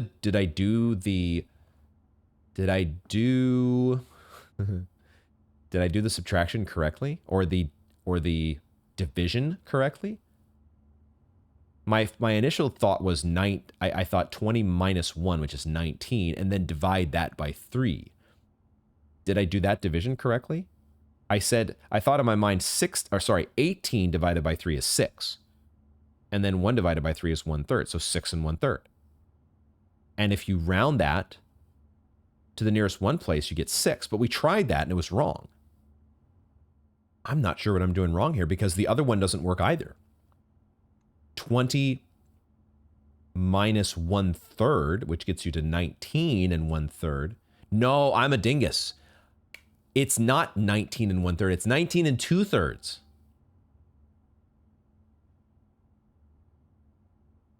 Also, there is some, I don't know what I am hearing right now. Is it a dog or a cat? There is some animal outside that is like howling or something. I almost want to go check on it because like, is it okay? Give me 1 second because I am actually going to look out my window and see if this animal is in need of help. Okay, I'm back. I don't know what that was because it, like, right as soon as I went to check, it stopped. But it sounded like it was a dog howling or something. It's hard to even say it was a howl because it sort of sounded like it was in pain, but also almost, like, if you've heard a cat in heat, like, I don't know for sure what the sound was. It was, and I don't even know for sure what animal it was. Like, it's such an unusual thing. I've never heard it before, or at least I don't think I've heard it before. My neighbors don't have, they do have pets, but they've never made that kind of a noise. And I'm a little thrown off because I just don't know what the heck that was. It sounded like that animal needed help. And then it stopped and I couldn't even see where it was outside. So I'm so confused right now. But at least I think I have solved my math puzzle because it's 19 2/3, which if you round to the nearest ones place is actually 20. Okay, thank goodness. I just did the math wrong. That's all it was. So do the math correct, kids. Remember, don't be a dingus. Even if you're being distracted by crazy, abnormal animal sounds originating from outside of your house, still don't be a dingus. Okay, 18 divided by 10 is 1.8. Rounded to the nearest ones place is 2. That's divided by, right? This should be 2. Okay, all right. I was wondering when they were going to start bringing in our wonderful rounding from the algebra class, and they finally have done it. And I'm glad they have, because I was like, I hope we didn't just learn that lesson for the final exam. I want to use this on the dartboard as well. Okay, now this one is a little strange because it's 18, is it not? It's 18. No, I'm sorry. It's 18 rounded to the nearest tens place, which makes it 20. For a second, I thought we were rounding to the ones place. I was like, oh, it's just 18. No, 20. Okay, and 11 rounded to the nearest tens place is 10. Oh, wow, they did like 5 of these on us. What the heck? All right. So, order of operations. 10 times 10 is 100. Minus 23, which gets us to 77. But then after subtraction, we round to the nearest hundreds place, which gets us back to 100. And then we divide by 5, which gets us to 20. Dude, what in the world? How many of these are they going to make us skills for? I'm having fun with the math game, but at some point I do want my keys. What the heck? 10 times 14, which is 140, rounded to the nearest hundreds place, which is 100, divided by 10, which is 10. Okay, thank goodness. Oh my, wow. That's why they made us go through extra math puzzles, because they actually had a key card as the reward. They're like, we're going to give you a key card, but you're going to have to work for it. Yo, I think that might have happened once before, but that is a rare reward to get from the break room. At least it feels rare, but maybe it's not that rare because we always have a key card and the break room says, oh, you don't need a key card. I'll give you something else. It actually gave us a key card, so we can get through that workshop door now, which is cool. And we can get through any door that we so choose. So now I want to go back to security since I have the steps and turn that security level back up to high. Oh, and we get the bedroom as well. So let's do it. Key card has returned. Woo. All right, now security level. Get back up there. Sweet. I guess we'll leave the offline mode the way it is because we're not going to be turning them offline, so it doesn't matter. We want security doors. We welcome them now. So now we will continue from the workshop. Sure. Since we're here, let's go from the workshop and see where that leads us. And by workshop, I don't mean the storeroom. I mean the workshop. Yay. Oh, it just feels so good having a key card. It's the best. I still don't want an archives, though. I don't want a Great Hall either because I don't have keys yet. I hate this. Why I hate the Southern Cross, man. I just hate it. Having to use all my stars here and everything, but I do want to use the stars, so I'm not that sad. Okay, I want a commissary, but not in that direction. God damn it! What is going on here, dude? Ugh. I guess I'll take the commissary because it does get me gems probably, and I need to spend these coins. But it's pointing in the wrong direction, man. It's pointing in the wrong direction. I'm gonna take the commissary. Could have keys as well. And there's another keycard door. Let's go. There's a sledgehammer. Yes. Okay. There's also a compass, which I guess is good. Now, we don't get any gems, which is a little bad. But there's a salt shaker here. So cool. Compass I like, because I do want my doors pointing north. Mostly I want them pointing north. I'm taking all the items here. And now we just need a broken lever. I don't know of a good way to get a broken lever to show up. A broken lever doesn't feel like something you can really count on. Like, oh, I definitely draft this room here. The workshop is one room where the broken lever would show up. And we've seen it show up randomly in the weight room, among other places. I swear to God, man. I swear to God, these freaking the Southern Cross. It's just going to keep doing it to me until I finally just accept that the archives must be picked. Oh, I don't want to do it though, man. Screw you. Get out of here. I'll take a passageway. Will I? Actually, I'll take a dining room. I do want to get the dining room on rank 8, but I feel like that's not a major priority. I'd rather get the dice from the dining room because it does have a fireplace. I think, yeah, we take the dining room. And we'll save the passageway to hopefully get in a spot where we actually get 3 new doors from it. And like I said, we get the dice here. Now, somebody else, Riley in this case, had pointed out the fact that there was one other clue. There was one other clue here that could have clued me in to the name of our paragon of pizza. I think I subliminally noticed the fact that this was, oh, I probably never even said it out loud, but I just like noticed real quick, oh, it's like the angel with the chef's hat from the chapel. That's cool. She's like the chef angel. Cool. It never occurred to me to actually read what's on the lunchbox, which says, enjoy a lunch. There was your clue. We did not even have to brute force it. It didn't even feel like that much of a brute force because we had narrowed it down to just 2 options, but it was there. You didn't even have to guess out of the 2 options that you had left. Enjoy a lunch. Oh man. If they offer me a great hall here, I might put it here just to say, get out of my life. Instead, they do give us a nursery. Okay, I have drafted a spare master bedroom and a bedroom already. And the nursery doesn't always give me my gem back. Do I want to? Maybe I could just put a dark room here. That's one thing I could do. Because the dark room might keep showing up with the Southern Cross as well.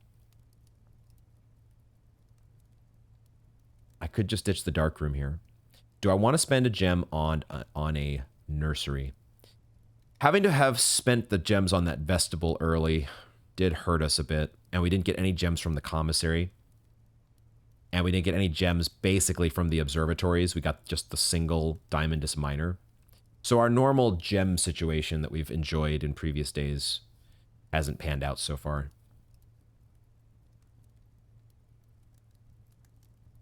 So I'm very wary about spending the gem on the nursery. I don't think I want to. I think I'm just going to take the dark room, stash it away here where I don't really need to draft from it. And that'll have to do. That will suffice. Do we really just have the one door here from the dining room? Yep. Okay, let's make it a good one. Passageway? Can we get a passageway to reprise here? I cannot pick a rotunda because I don't have 3 gems. And I don't want to take a tunnel.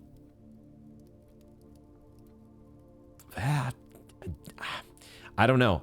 I feel like our draft is on thin ice right now, to say the least. The resources, because we went with empty arms to the Tomb of the Unknown. We went with empty arms, and now it's coming back to bite us. A little bit.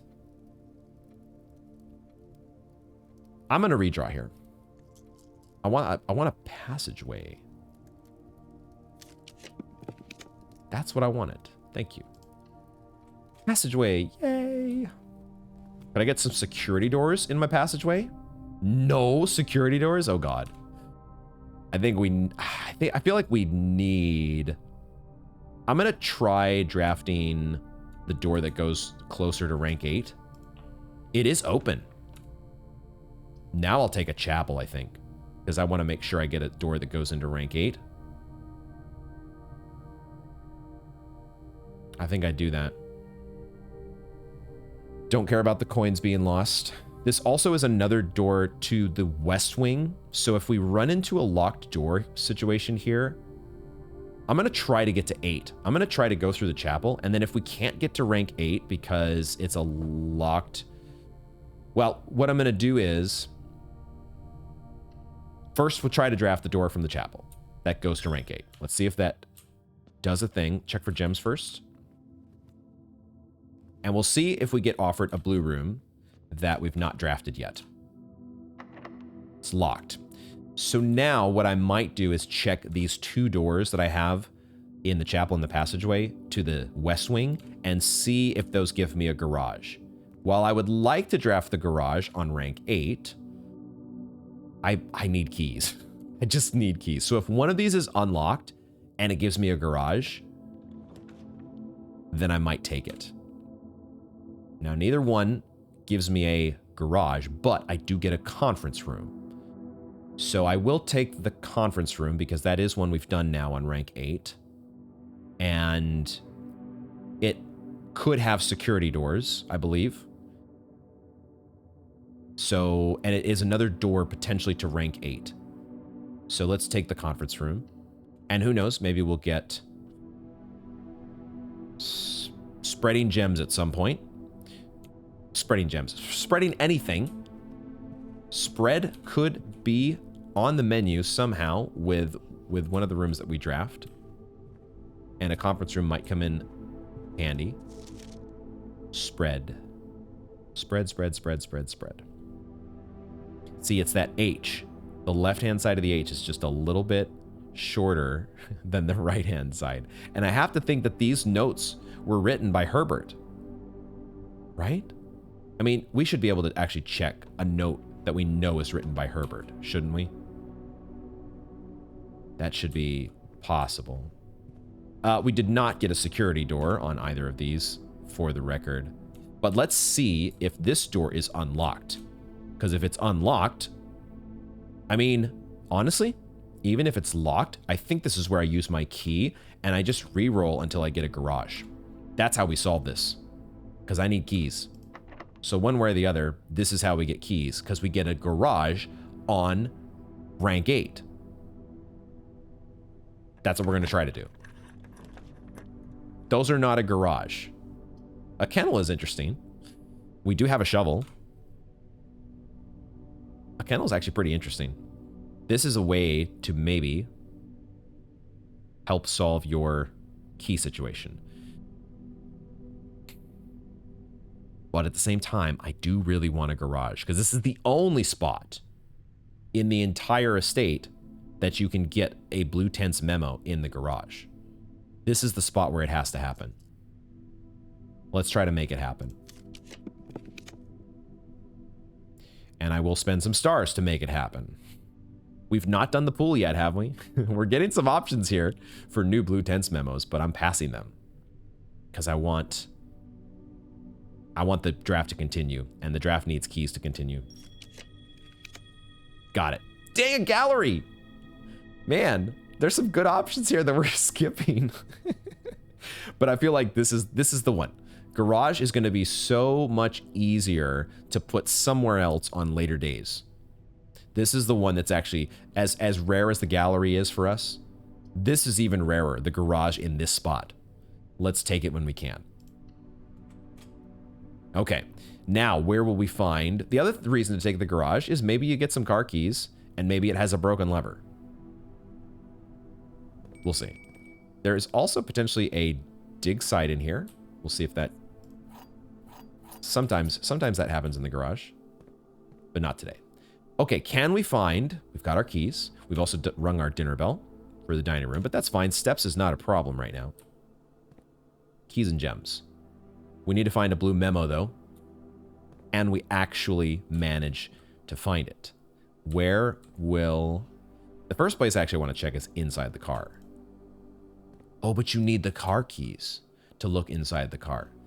Well, let's hope that they haven't been so...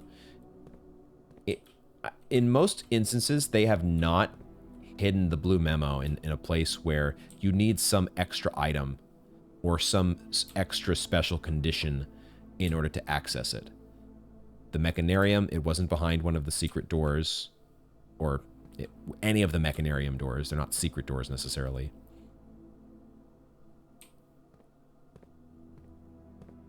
So I would like to think that that would be the case here with the garage. It would just be a matter of us looking in the right place and getting our brain relaxed enough to be able to see, oh, it's just stashed under the tire or something like that. It's just stashed under the swan that's on the hood.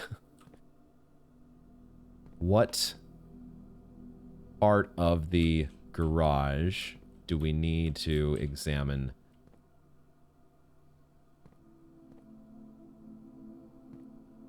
Without laser focusing too hard, or past the actual hiding place. Dang it, we are on rank 8, right? Rank 8 is our location. We've seen it hide behind... We've seen these be stashed at very odd angles. Sometimes, like I could see it being I almost thought the blue memo was like poking out through the tire guard. Like it was actually hidden under here on top of the tire, but it was like protruding through the tire guard. It's actually just part of the car itself. The texture of the car. Shit. I'm not seeing this memo. Could it actually be in the car? Or in the trunk?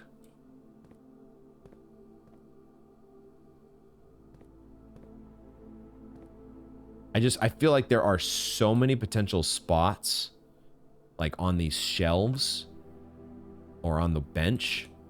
There are so many potential places where you could tuck a thin blue note, and I would have trouble seeing it because I know my track record. I feel like that could be the case, but also it could be in the car itself. I do feel like that's a bit of a deviation from the normal pattern.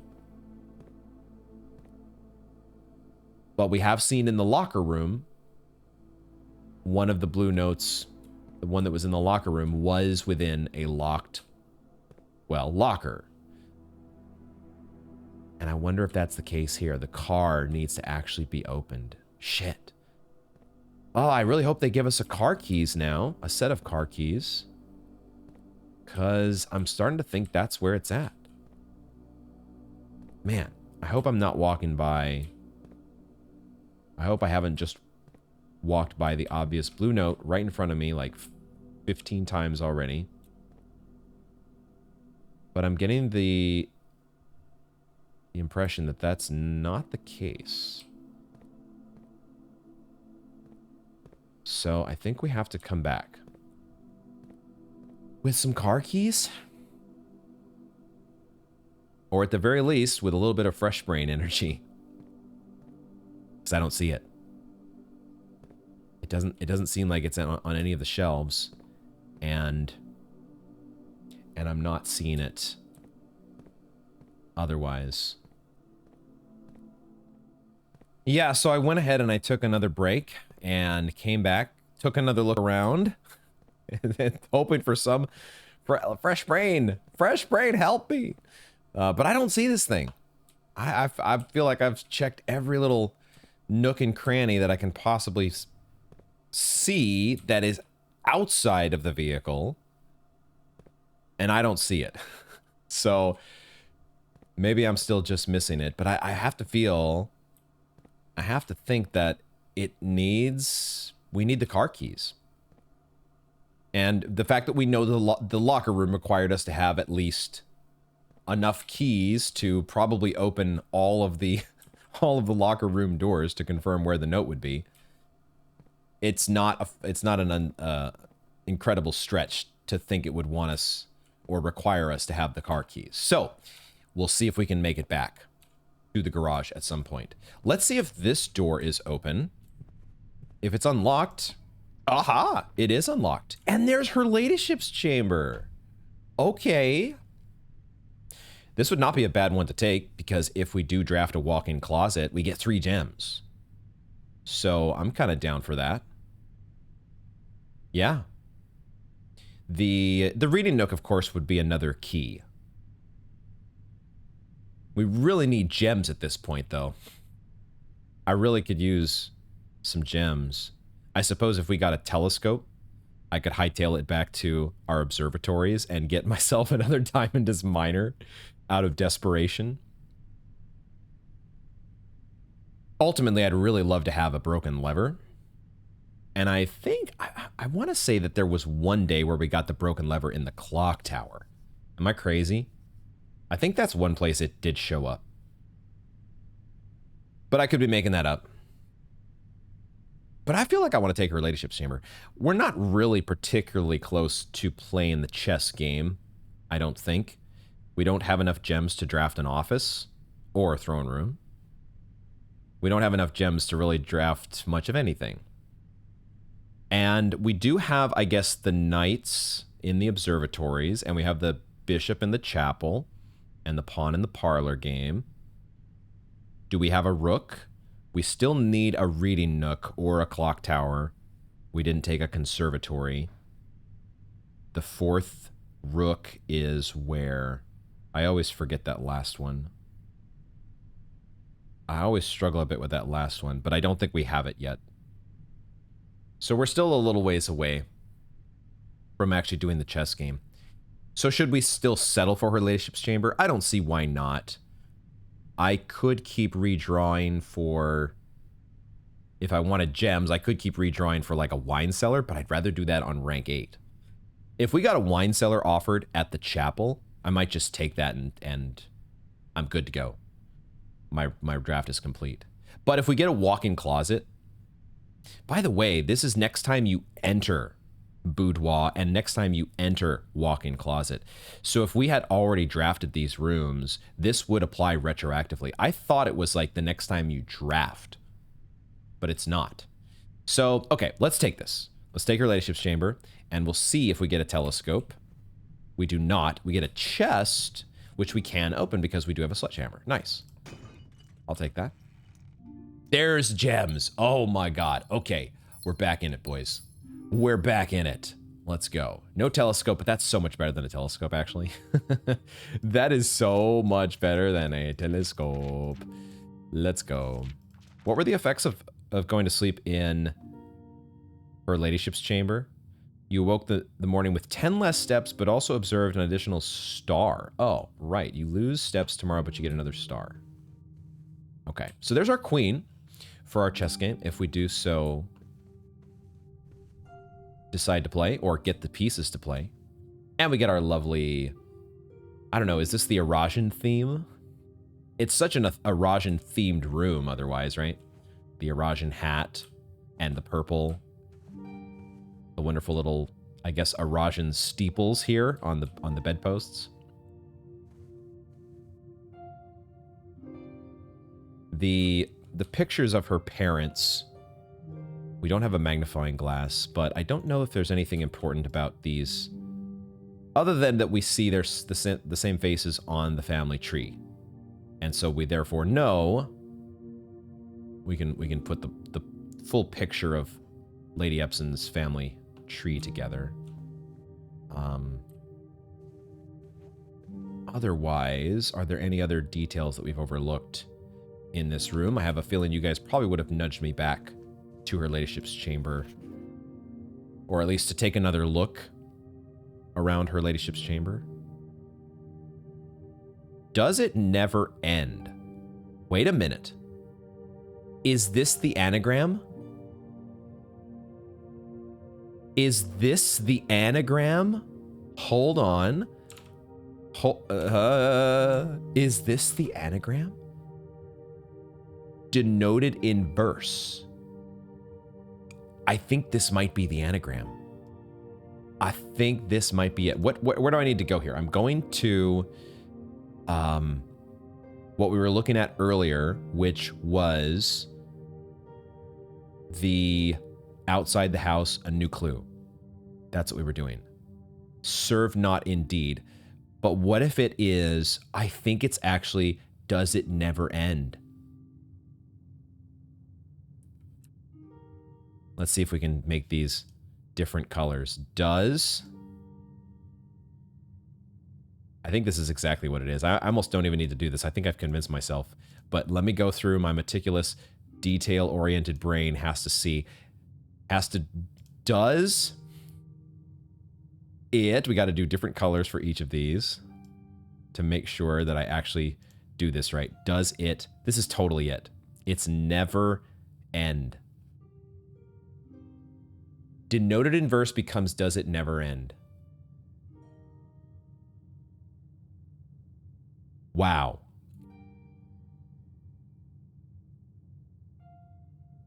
Okay. Okay. What do we do with that? Does it never end is an anagram for denoted in verse. Great. We solved it, guys. Game over. Boom! Take that, blueprints. Wait, what did that actually get me? So now, her ladyship's chamber, does it never end, also becomes denoted in verse. So what does it mean? This does it never end. This is the spiral of stars, correct? We see this spiral of stars on the star chart from the classroom. Is that supposed to somehow be related to a treble clef? The treble clef that we see in the music room? Huh? Why is that? Why are those two things related? Okay.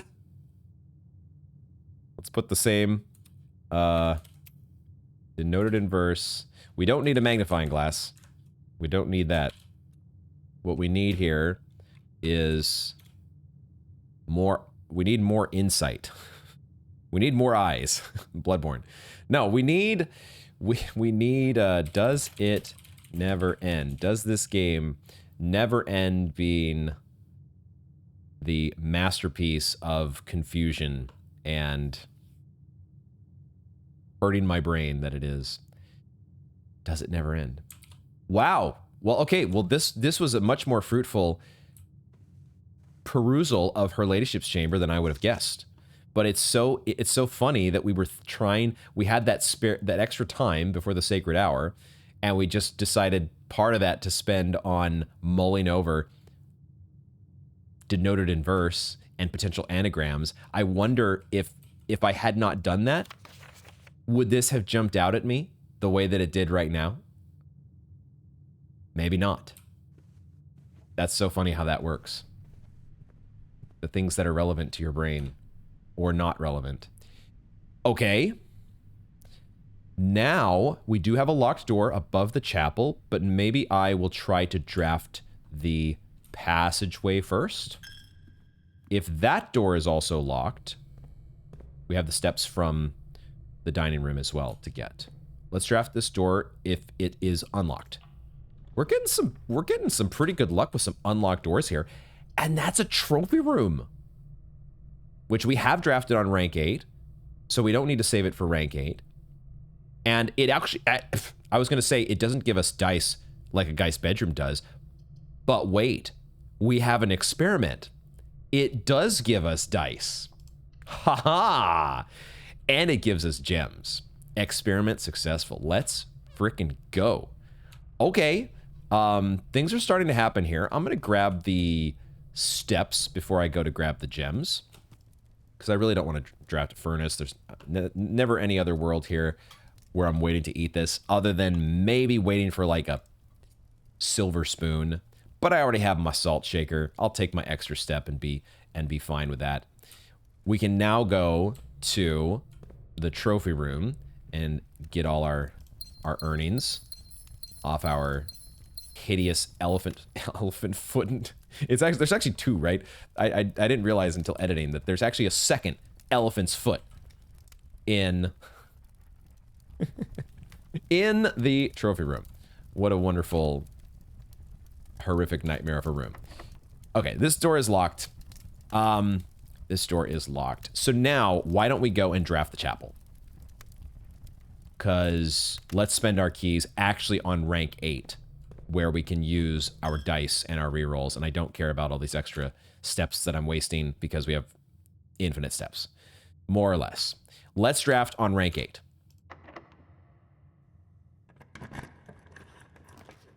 That's not a blue room. God damn it. Stop giving me these stupid archives. God damn it. The Southern Cross will just not leave me alone. I would feel less bad about taking a Cloister of Dausha now. Maybe I should just do that. We still have 2 keys, and there's a chance that we get security doors from the Cloister of Dausha anyways. So we also have a shovel to draft the dig sites in the cloister. Who knows, we might even dig up a broken lever, because I feel like we've done that before as well. I feel like one time we dug up a broken lever. I think I will.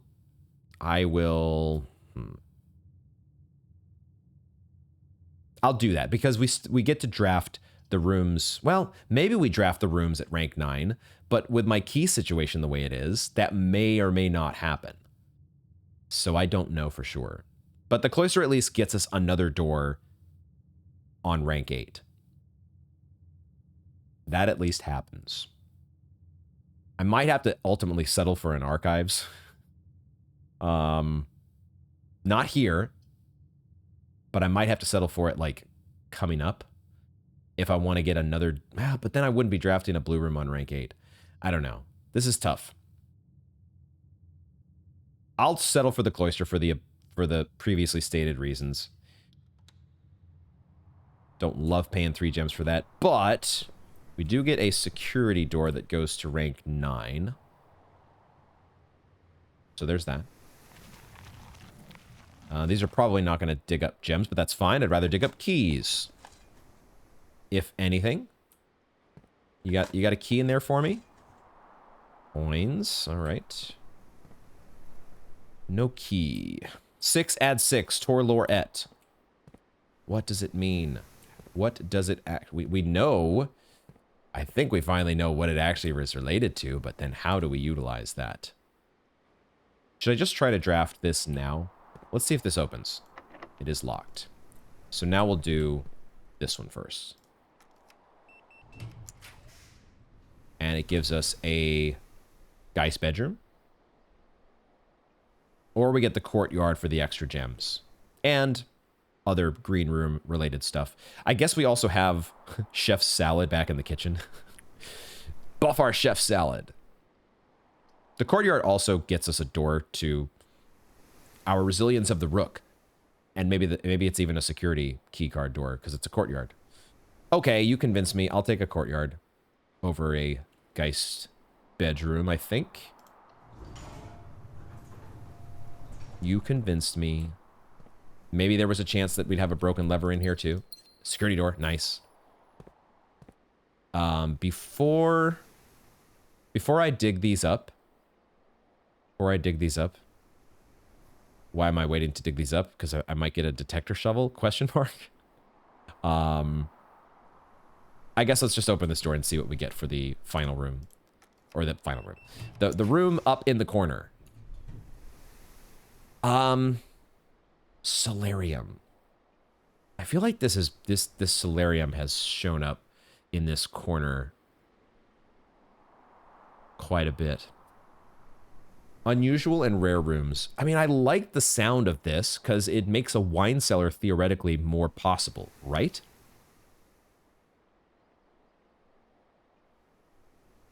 It does make a wine cellar more possible, I think.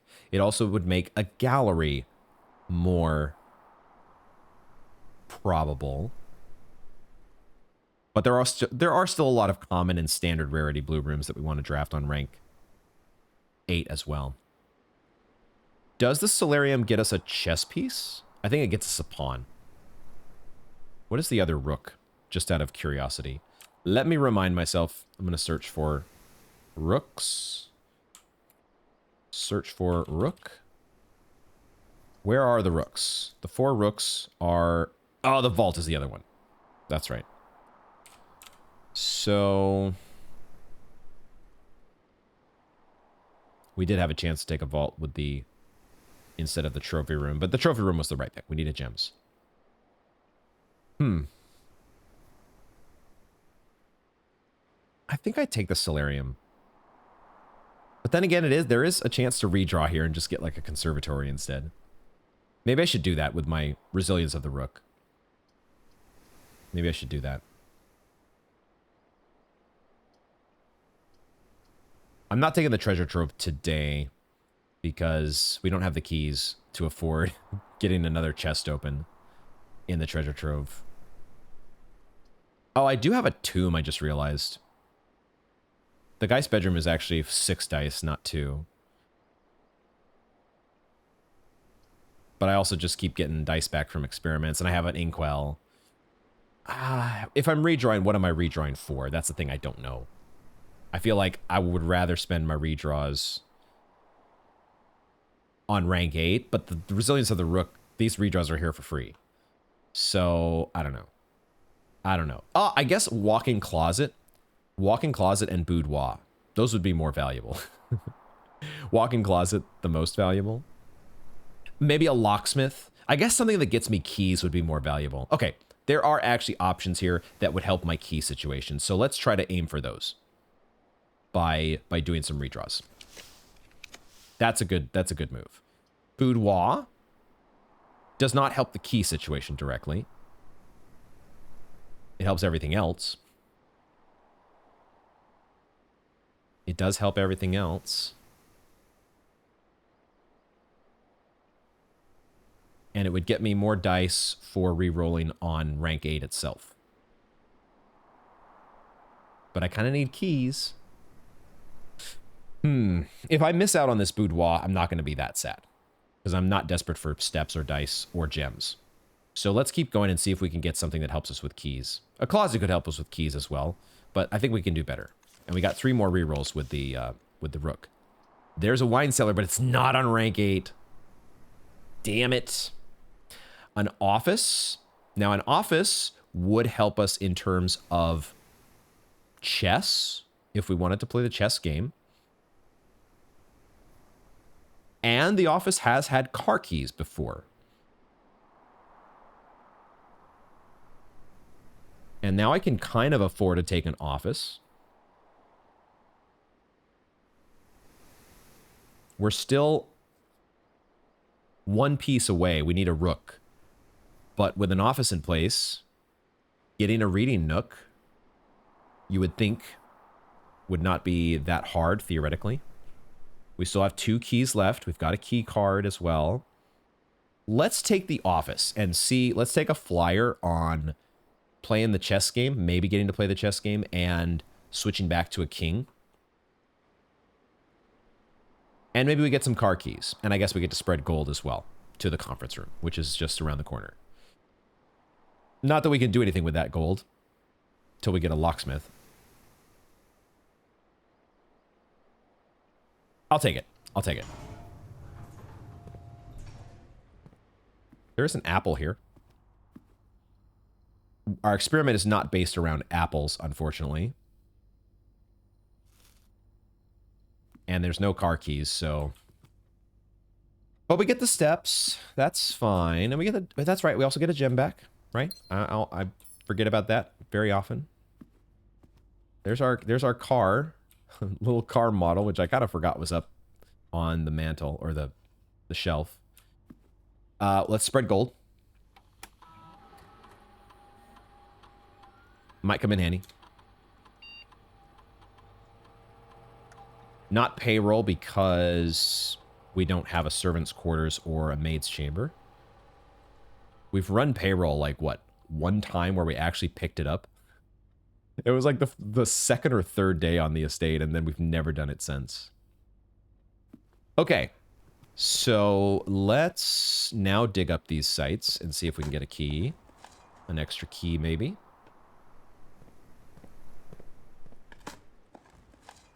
We do! Awesome! Okay, I'm feeling much, much better now about taking that office. So, let's draft the cloister. And see what we get offered.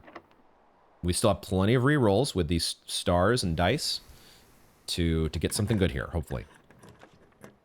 A closet does not count, because we have already picked a closet, correct? Let me just double check to be sure of this, but I think we've done a closet on rank 8. Yeah, that's right. We got the closet was one of the original 46 rooms of Mount Holly. So that one has been taken care of. I'm operating under the assumption that duplicate rooms, 2 closets, 2 dens, so on, that these get you the same blue tents memo. I don't see why there would be a different memo that you would get in the 2nd closet versus the 1st. So this is a redraw. I don't want a Great Hall just to get a door over to the other part of rank 8. Let's reroll here. Okay. So we've done coat check and we've done rotunda. We have not done classroom. So that would be a new memo. But. I feel like I want to do better. I feel like I want to do better. But I could save my redraws for... We got this door in the trophy room. But the thing is, when you're at 2 keys, there's no guarantee that you can get from the trophy room up to the other part of rank 8. It's so much better for us here if I get either a room, a blue room that we have not been to before, which would be the classroom, that would count, or we get a room that has a door that goes over to rank 8. And it would be the best of both worlds if I could get a blue room that does that, right? If I got a den here that pointed me over to rank 8, that would be picture perfect. A gallery would also be fantastic. I'm going to spend my redraw here. And maybe more than just one redraw. Geist bedroom gets me a lot of redraws, but then my key situation, like we said, it's tough sledding. I'm going to use some stars. We still are in Inkwell territory if we go to tomorrow, we can get an Inkwell right away, as long as we're in 50 stars. Let's just keep using stars. Drawing room. We've already done a drawing room, but even though we've picked this on rank 8 already, this is essentially an additional reroll because it's a drawing room. And it also gets us over to where we, could once again draft a gallery, and then if we get a gallery to show up on the other side of the drawing room, we can draft the last room in rank 8. The drawing room is, I think, guaranteed to not have security doors, so that's a bit of a bummer. But I think I would be willing to settle for that.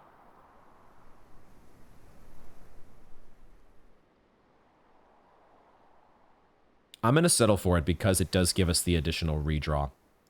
And it also gives us our gem back. It also has a fireplace. I am so silly. I completely forgot about the fireplace.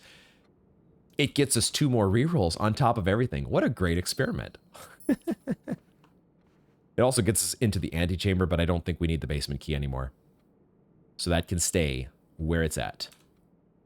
We have not yet picked a coat check, by the way, so there is a moon pendant in our coat check, which wouldn't be bad to pick up. If we don't happen to get a car keys or a broken lever at some point here. All right, we'll have to spend a key to go to the next room, but I'm not spending my keys anywhere else realistically. There's a walk-in closet. Interesting. Interesting. Now, the walk-in closet does not necessarily get us keys. It gets us gems from the buff from her ladyship's chamber, which is cool. But if it doesn't give us keys... Oh, there could be car keys. Car keys are a legitimate possibility in the walk-in closet. And in my mind, the car keys... I would definitely want to get my hands on the car keys if I can. I'd love that to be the case. We also have another shot here at the freezer. The freezer we could pick as redemption for missing the blue note from before, but I do wonder about, the freezer. Was it really a case of me, missing the X marks the spot, like in the aquarium? Or in the music room, missing the blue note that was tucked behind the piano? Or is the freezer similar to the locker room, where in order to get the freezer's blue note, you actually have to unfreeze the place, and you have to find, like, maybe it's stashed in the little antechamber room. Antechamber. There's an actual antechamber. The little, you know, hidden behind the frozen ice. The little side pocket area there in the freezer. That could be where the blue note is, right? It might not be an area that's accessible to us. Not without some furnace and whatnot manipulations. This is interesting here. If I'm taking the walk-in closet, this could be the end of our draft. But it would, at the very least, even if you don't get car keys from the walk-in closet, or keys in general to continue the draft, it does give us another blue note that we've not read yet. So I think I will take it. I think I will do it. And there's a good chance that it gives us keys, and we get to continue this draft from the trophy room and get up to the last door in rank 8. Let's take the shot. We'll take the chance. Unfortunately, I'm not seeing as we get the gems ticking away, giving us additional gems. We do get one single key, which is good. And we do get a coin purse, but there's no, well, as of yet, I don't see any car keys. I was hoping maybe I'd see some car keys over here, but that's a lockpick kit. Okay. That was very good. That is potentially a lot of keys. Okay. Well, walk-in closet. Maybe it did save the draft after all. Let's see. We still got plenty of steps here. Steps are not a concern. All that we are concerned about is opening doors. And maybe we can do that now with a lockpick kit. Maybe. Not this one. So regular key it is. And now, god damn it. I still don't want to take the archives. Screw the archives, man. Screw it. Get it out of here. This is why I have dice. So I can take an overpriced rotunda. All right. I guess the rotunda at least lets us, you know, get a room that rotates correctly to give us doors to the rest of... Maybe we can get to rank 8 still if the rotunda opens the way. We got the gems to spend, so let's spend it on our rotunda, which is now more likely. But we also have a Southern Cross, which makes it more likely. We only get the one door to draft from it, which is a little sad.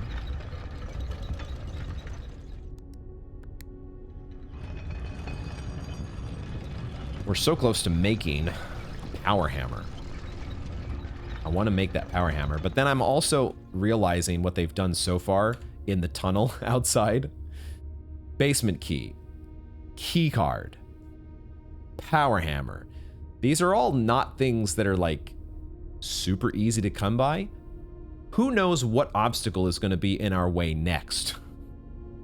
And this, like, we're going to make you go through like 10 different types of locked or blocked doors and just stretch this out over a whole week's worth of drafts.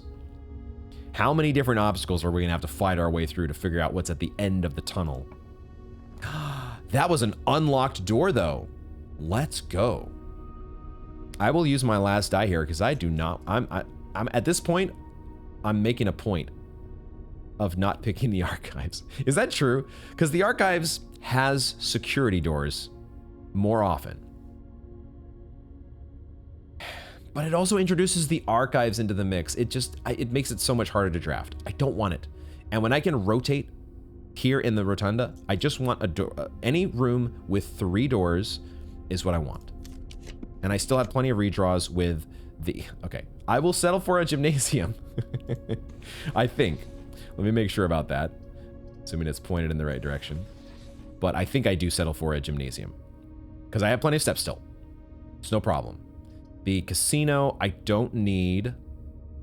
If I were rich enough where I could just do the 100 coin spin right away, maybe I'd do that because you can get steps and dice and stuff as one of the rewards. Well, I don't really need steps though. What I need is dice and keys. That's what I was thinking. Keys is a reward from the casino spin.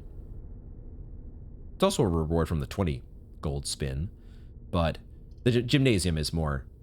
I think this is a better pick here. It doesn't spend any gems. Just have to spend steps. And who knows? Oh, it has a security door as well. The chance of security doors showing up is also the big reason to take the gym. No running shoes, but that's okay. Let's actually see if this door is unlocked. See if we can, like, try to fill out a little bit more of the house, if it'll let us. If not, if we don't get either an open door or a lockpick kit success, then we'll steer over to the other door. I guess I'm going to have to settle for a pantry here. I don't have to. I could redraw. But if I'm redrawing, I'm just, you know, taking a risk on... What would I be... I'd be going for like an East Wing Hall, I guess. East Wing Hall would be the better option slightly, because then it would get me 2 doors. But the one I'm most interested in opening is the one that goes to rank 8. Because that's where I want to use my potential final key. And then however many stars I'm going to use to try to get a wine cellar, or at least some blue room that I haven't sampled before. And the pantry is good enough in that respect. So I think because of that, I'd rather take the pantry and save my stars and rerolls for the rank 8 door. Even though I hate the pantry.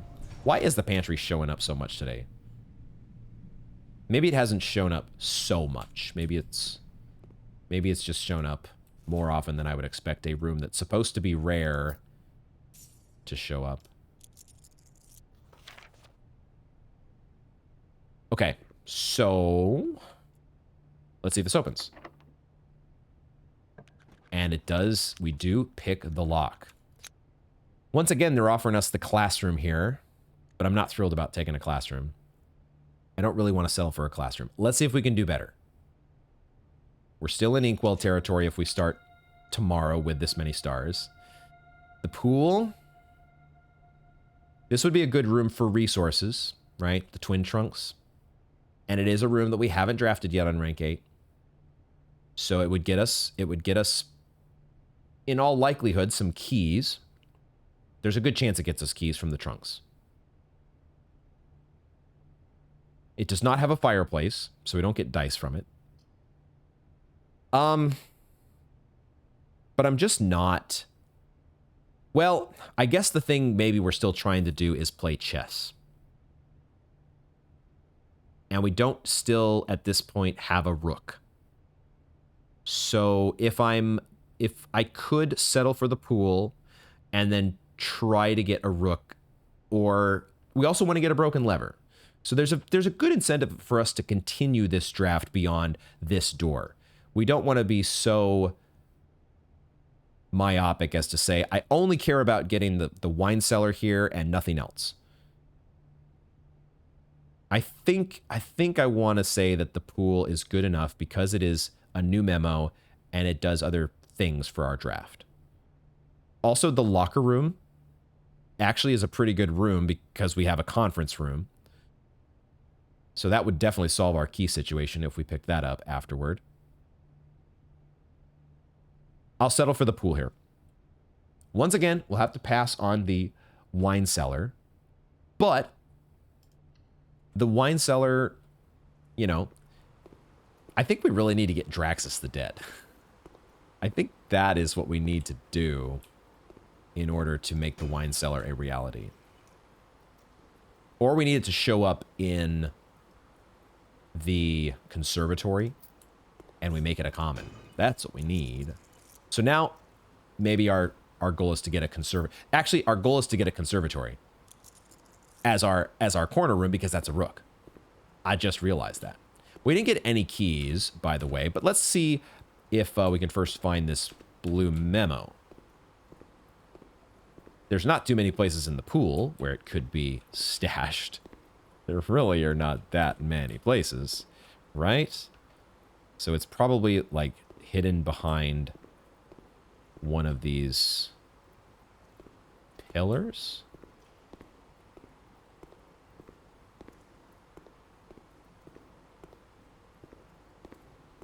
What the heck? What? Where? Okay, there it is. Wow, they stashed it on the ceiling. Could the garage note have been stashed on the ceiling somewhere that I just didn't look up? We'll give the garage at least one more look, even if we don't get car keys. But the pool memo has been found. There is only one location in the estate where every room in the drafting pool can be drafted. Really? Well, I would have to think there is only one location where every room?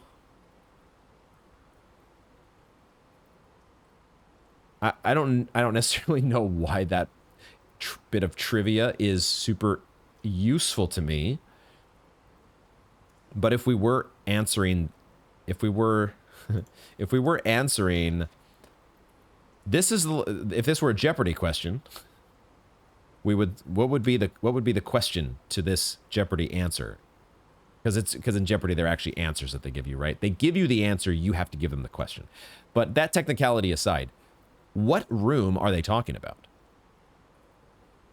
Because, so my first thought goes to the garage.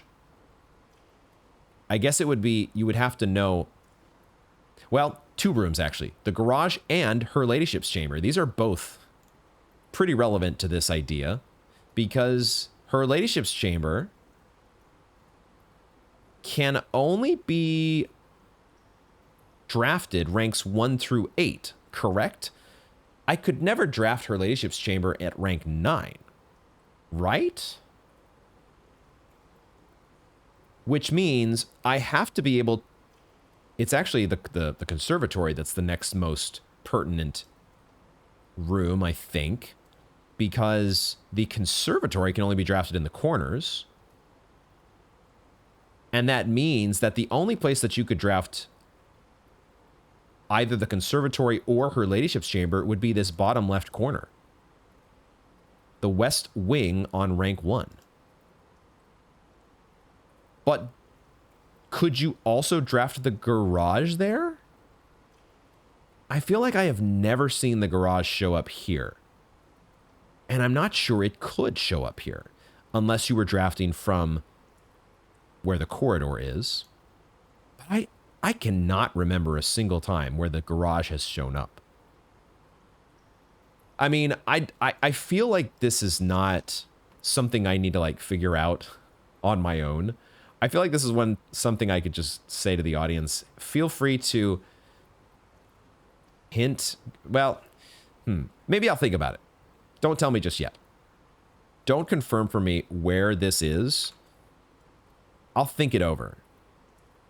Because it's not clear to me exactly which room they could be talking about, except for the rank 1 West Wing. That corner feels like the only place where you could draft her ladyship's chamber and also have a chance at drafting the conservatory. Unless I'm misreading the note. The note might be talking about... Oh, I think I know what it's saying. It's saying... It's not saying... It's talking about the room from which you're drafting, not the room to which you're drafting. So the room in question here is not the kitchen's location, but the den's location. Perhaps. Or perhaps it could be where the garage is. So the garage... Well, I don't know. Because if you were here at the den, then you can draft downward to get either her ladyship's chamber or the conservatory. Oh, but wait a second, though. Wait a second, though. What about the East Wing Hall? What about the East Wing Hall? You can't draft the East Wing Hall from the West Wing. There's only one location. Oh. What if it means the outer room? Is the outer room the only location where you could theoretically draft any room in the drafting pool? You just have to have the blessing of the monk. Now, with that said, I'm spending too much time thinking about this, that something that doesn't really matter. Somebody in the comments did confirm that there is a bug when it comes to the break room. Also, apparently there's a bug with me clicking the break room here. It doesn't actually go to the break room in the room directory. That's weird. But the break room apparently is bugged when it comes to Blessing of the Monk. That's why it didn't show up for us, even though we called it a day while we had Blessing of the Monk. So it didn't show up out in the outer room in that case. So I wonder if this note maybe doesn't account for that bug. Okay, it must be talking about the outer room now that I think of it. If theoretically the game worked the way that it's supposed to. Did I take my screenshot? I don't know if I did, but I will take a duplicate one way or the other. One way or the other. And now we try to get a conservatory. Resilience of the Rook hopefully gets us a conservatory. Why is my lockpick kit not working though? God damn it. I'm going to have to use my last key here, I think. Yeah, I mean, the only other door, I think I already tried using a key. The only other door that I had access to. I mean, I could take a music room for...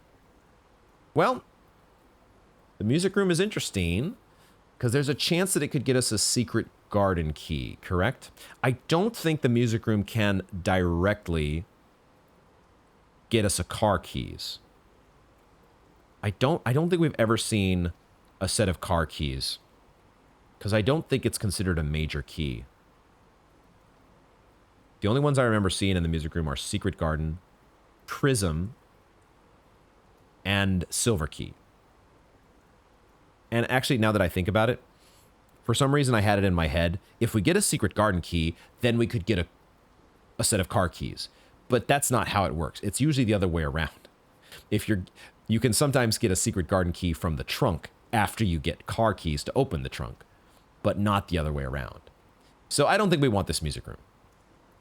We want to use our Resilience of the Rook here and try to get a conservatory.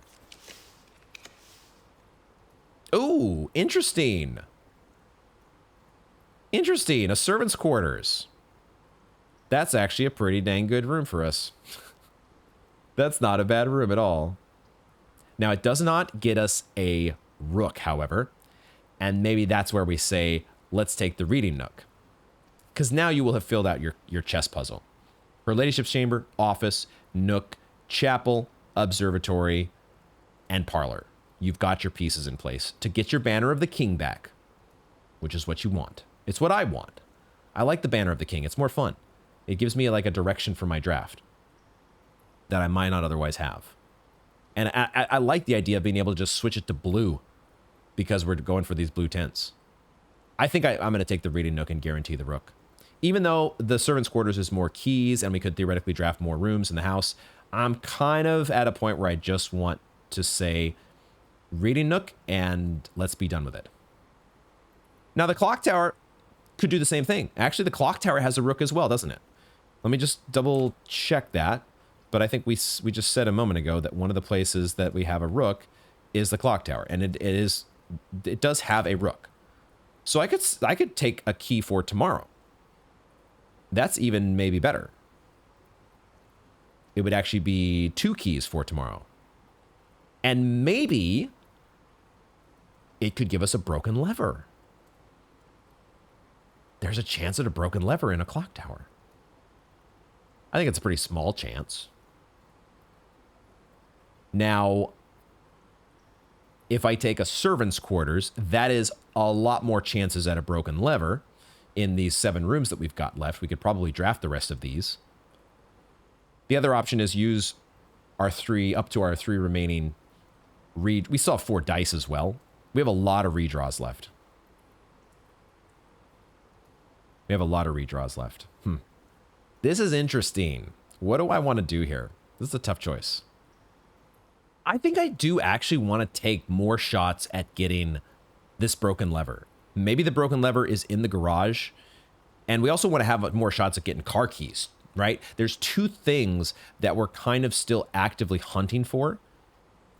Either car keys or a broken lever. Especially car keys when the garage is in that spot. So I think I will take the servants' quarters here and give myself as many rooms left to draft as possible. Our step situation is fine. We're just going to miss out on this last door on rank 9 or room on rank 9. But we need keys if this draft is going to continue. This is the one spot where the servants' quarters is actually really, really good for us. So I'll take it. Let's keep the draft going a little bit longer. Let's see if there's by any chance a broken lever in here. No such luck. So we continue from the gymnasium because now we can open a whole bunch more doors and we still have 4 dice. This is good. The only door we have left is the gymnasium, correct? So, and we already tried the lockpick kit, so regular key it is. Ooh, study. We can do a whole bunch of redraws. I'm going to redraw this. I don't want a Great Hall. Like, I kind of want the doors, but I can't spend my keys on Great Hall doors. Redraw. That's why I have 4 dice. Closed exhibit. Why do you not point the right way? Boudoir. Why do you not point the right way? I guess I settle for a closed exhibit. I just wish it pointed a different way, and I can't rotate.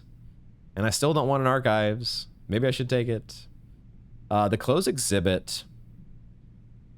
This wild theory I have about getting the paper crown to the throne room. We don't have a throne room. But I think I just take the closed exhibit. Because it's another door. And who knows, maybe there's a broken lever. I'm starting to imagine, and I'm imagining, I'm like thinking, didn't we get a broken lever at one point in the security room? Didn't that happen? The security room, the closed exhibit, wasn't that a thing? Because my wishful thinking. We at least know we don't have to spend a key though on this. Ooh, locker room. Well, we kind of don't need the keys now though. Gosh, this archives. It would be such a good room if it didn't have, you know, this text at the bottom. It'd actually be such a dope room. It's just the room that will not go away because of the damn Southern Cross. I don't need the locker room. I kind of want to just use some dice. Could the locker room have a broken lever though? Could it have? I feel like that is something that we've definitely had before. There was... Oh, was it just laying on a bench? Day 3, the broken lever was just on a bench, I think. I don't think it was actually inside of a locker, which is what I thought at first. I thought, oh, we've gotten a broken lever from the locker room. We did, but it was just an extra item. Huh. Is that worth taking the shot?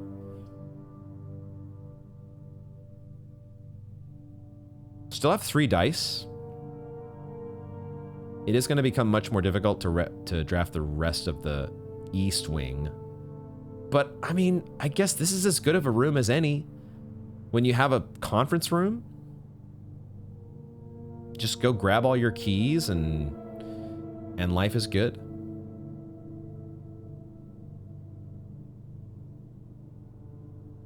We have the steps to do it.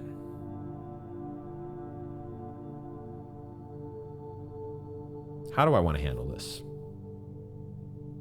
Do I use a redraw here? It's shown up before in the locker room. Let's take another shot. Because who knows, maybe we get car keys from the locker room. Who knows what these locker room doors are going to have? It's probably mostly gems and keys and coins and stuff. But the chance of getting either car keys or a broken lever is interesting. I'm gonna quickly search my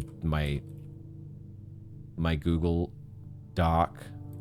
I'm gonna search for car keys. Where have we seen car keys?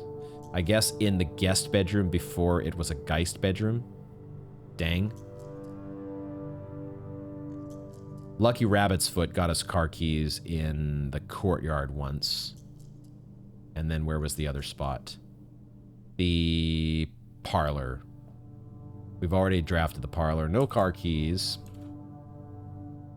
I'm going to take the shot. I'm going to take the shot. My only question here is, do I go back? Do I go back to get those keys now? Answer, I will. Will I? Yeah, because I want to open some of those locker room doors potentially. So I'll go through the trouble of rotating the rotunda to connect it to the trophy room. And actually then it'll be connected to the trophy room in the gymnasium which is where I want it to be anyways. So now we connect it here and then we go through to the conference room. And there's gold in the conference room as well, I believe. So conference room has actually come in handy today. What do you know? How many keys did we end up getting? We started with 3. Getting a bunch of gold as well. And we get more keys the more rooms in the house that we had, right? I feel like this is a lot of gold, too.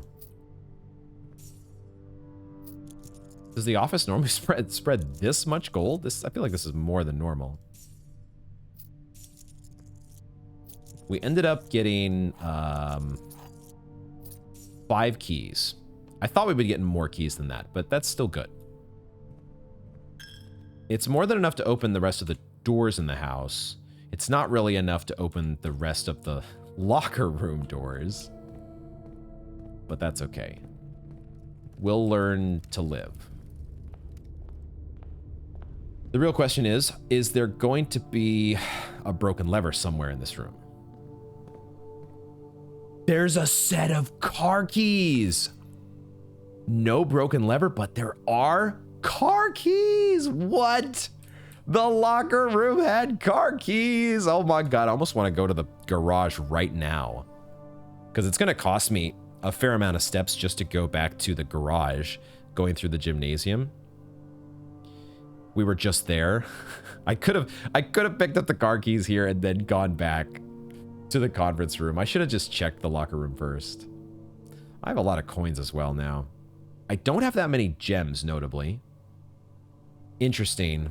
I should probably open a few of these doors.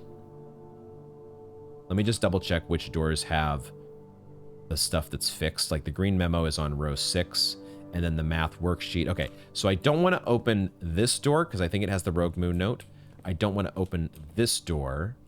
And then I don't want to open this door. Otherwise, fair game. Because I think it's randomized what appears elsewhere. I don't need more coins. I don't need these. I need gems. Please. I'll do like... There's a gem. Good. I wanted to at least open doors until I got 3 gems. So I'll stop there and let's continue drafting. And maybe we'll worry a little bit about steps now. What I won't worry about is using a die here, because I definitely don't want a Great Hall. So redraw. God damn this boudoir. Why? You'd be so nice if you were pointed in the other direction. Man, am I going to have to settle for an archives? I don't want it. I got 2 dice still. Reroll.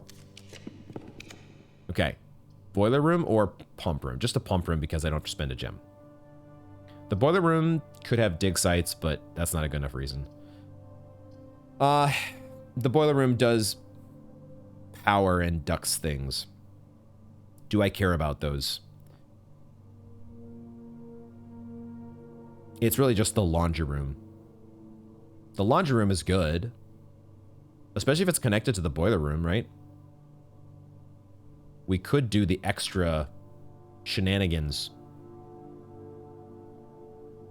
What are those extra shenanigans with the...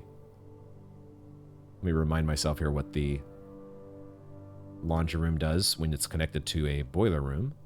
It does shoe shine, swap your gems with steps. We don't want to do that. The star treatment is the one that I have considered. Swapping stars for allowance. That would be interesting.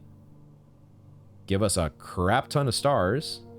I mean, if it keeps working the same way that we've seen it, if everything from like 51 to 100, well, 51 to like 99, if those rewards are the same as 1 to 49, but with an inkwell, this is not a bad way to go. This would not be a bad thing, right? Because now you're always getting an inkwell and whatever other rewards go along with it. I just don't know if that's guaranteed. If it sure feels like that's how that would work. When you have a 50-star reward, it's just going to always show up, and then you're going to have whatever's left over is just going to be the same as it was 50 stars ago. But would it work that way?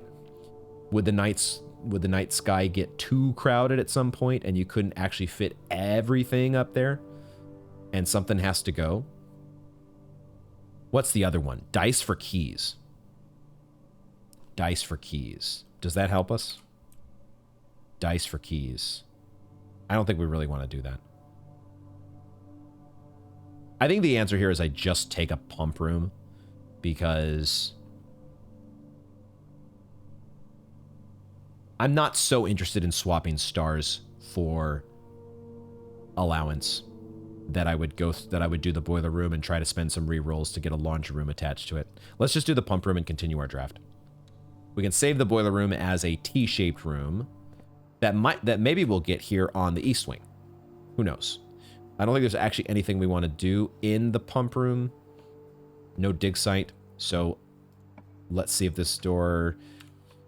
Well, it does... We have 6 keys now anyways, even if it didn't open.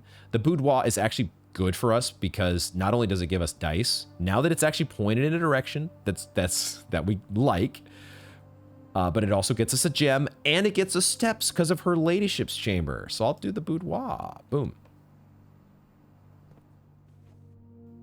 We still have car keys now. I'm so excited because the car keys actually, well, I was thinking for a second, what if the trunk has a secret garden key? We need to go back and get it now so we can use it on the east wing. Except what does a secret garden really get us? If it doesn't get us a broken lever, there's nothing else that it really does for us. Other than letting us draft like this last room up in rank 9. We would open both the antechamber doors and be able to draft it.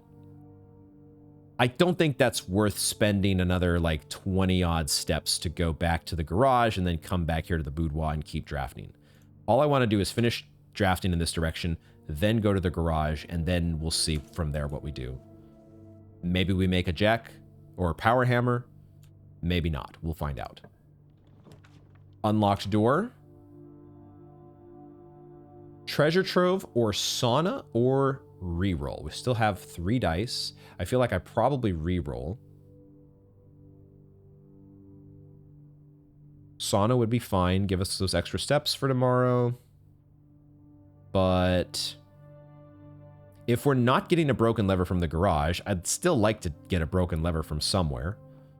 So I think while I have dice, I at least keep spending dice if I'm not like blown away by what I'm getting.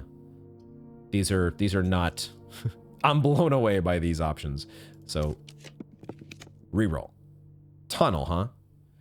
And that gets us our... That's essentially another redraw. Because I don't want the other 2. Tunnel gives us a dig site as well. It just gives us the tunnel once as one of our options. So it's not like a great reroll. It's sort of like a reroll with an archives penalty. You're just getting 2 new rooms. I think I still take it though, because it does at least guarantee me the last door. And who knows, maybe there's a broken lever in the dig site in the tunnel. Who knows? Or is there even a dig site? Okay. For a second, I thought there was no dig site. You really almost threw me for a loop. Now, it is a reroll that sometimes comes with a key as a cost. But this time we do have keys. All right, these are rerolls.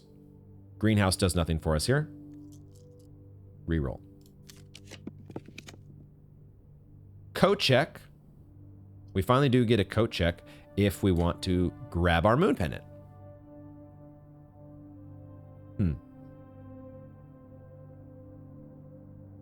Maybe I do settle for that.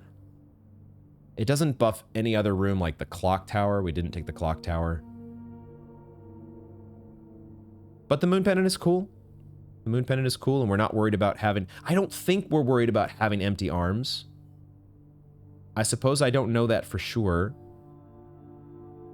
until we go on a later day to revisit the castle unknown tomb and see if it has reset or not. But I'm going to hope it's like the actual castle door, the entryway, that doesn't reset. So the tomb with the Arinda core on it, that shouldn't reset either, right? That was a reasonable amount of trouble to go through to get that thing out. They won't make us reset it. Come on. Be nice to us, game. I guess I settle for the coat check. Because I don't think I want to use any more redraws today, at least with stars. And if I use a die here, I might get something better, or I might get something a lot worse. So I think I'll settle for something that I'm fine with having. Okay, drafting is done. Let's take our... We can do two things here, actually. We can retrieve the moon pendant, and then we can check... Well, maybe we check something, actually. I'm not sure, because we need to check what's in the car. We need to see what's in the actual... Because if there's a broken lever there, then I want all my pieces to the power hammer so I can actually make it. But then if I don't get it, then I'd want to put something like... I'd want to put the sledgehammer or the battery pack or one piece of the power hammer puzzle. I'd want to put that in the coat check. So this is an interesting call. There's a good chance that there's a broken lever in that car trunk. There also could very well be a secret garden key. We just don't know yet. How many steps is it to actually get to the garage from here? 1, 2, 3, 4, 5, 6, and then 7, 8 from the gymnasium. 9, 10, 11, 12, 13, 14. Double that gets 28. We actually have more than enough steps to come back to the coat check if we want to. So, and if we don't come back to the coat check, it's fine. We can at least check something that we don't care about at this point, right? We can at least check something that's not related to the power hammer, like a compass, because that's harder to come by, and we didn't put it on special order. So let's check a compass, and yeah, that's what we'll do. Compass over lockpick, I guess. I guess. Don't know for sure. What I do know, though, is we're heading back to the garage with a set of car keys, because the locker room actually was good to us. We can open up more locker room doors as well, just to see if there was anything else here, because I don't think we need keys for anything else, but hold that thought, because who knows what's behind the power hammer wall. I mean, there could be a broken lever in one of these. That's the only thing, right? It could also be tennis shoes. Tennis shoes have shown up before, and that would be worth grabbing. So maybe we save like one key. We use all but one key to open random locker room doors, including doors that are on... We just don't want to do rank. Row 2, that has the Rogue Moon note. This door here actually had running shoes before on day 10. Please actually, I'm gonna click that like 3 times. There's another key. All right.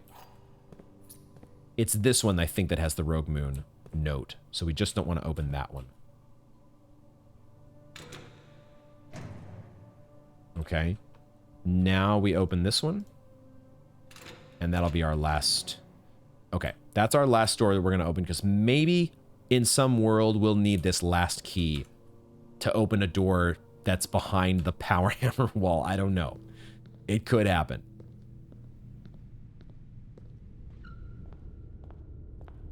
Man, this has been another really fun draft. It's gone longer than I might have. We've been having some shorter drafts in recent days, but then when you add on this stuff where you're waiting around, killing time, waiting for the sacred hour to happen, extra time gets added onto your draft. Trunk does not have a broken lever. Okay. We get a treasure map instead, which doesn't help us. Maybe it has a bunch of keys. No, keys do not show up in the treasure map. So maybe we check the treasure map. Nah. We'll just see if the treasure map gets taken by the moon pendant. What we will see, though, was the blue memo hiding in the car the whole time? It was, under the pedals. Oh, the license plate on this car is an acronym. The license plate is an acronym?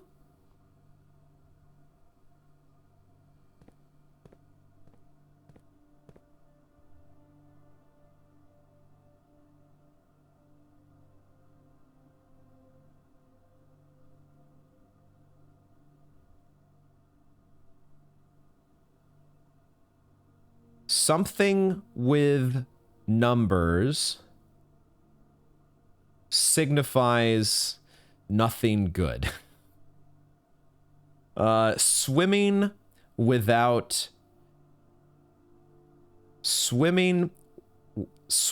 while naked signifies nothing good.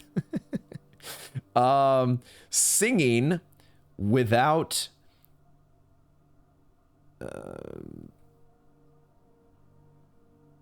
notepads soon negates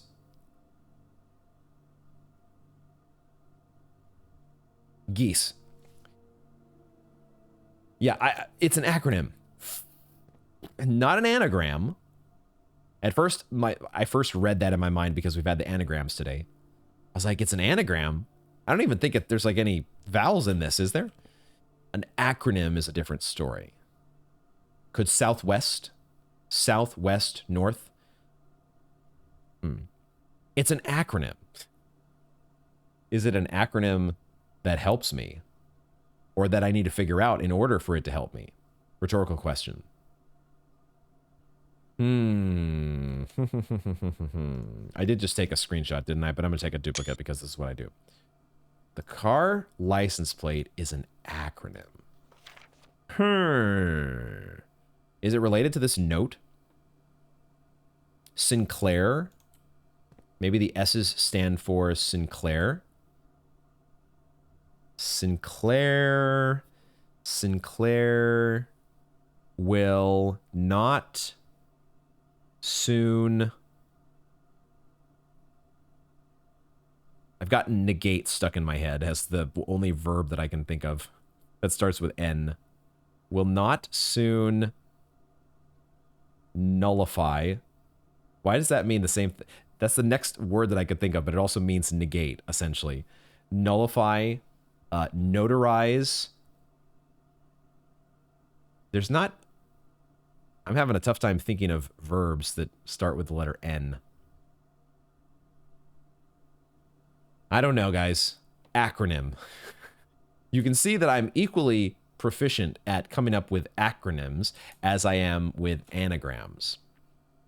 But we did kind of make the anagram connection between denoted in verse and does it never end.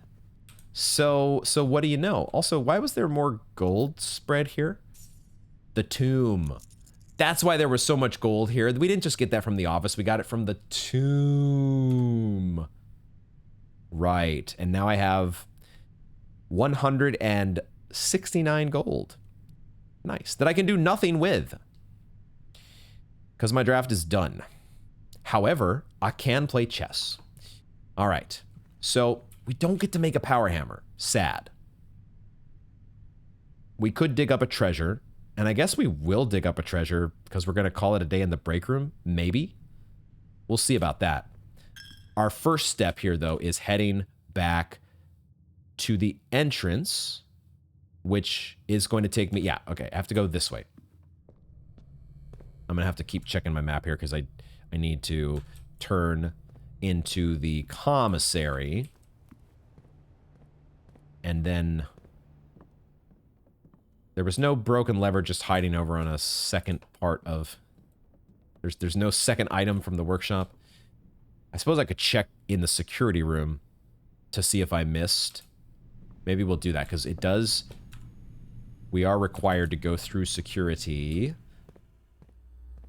in order to get back to the entrance hall. Man, I kind of miss a foundation. I kind of do miss having a foundation. I want my foundation back, guys.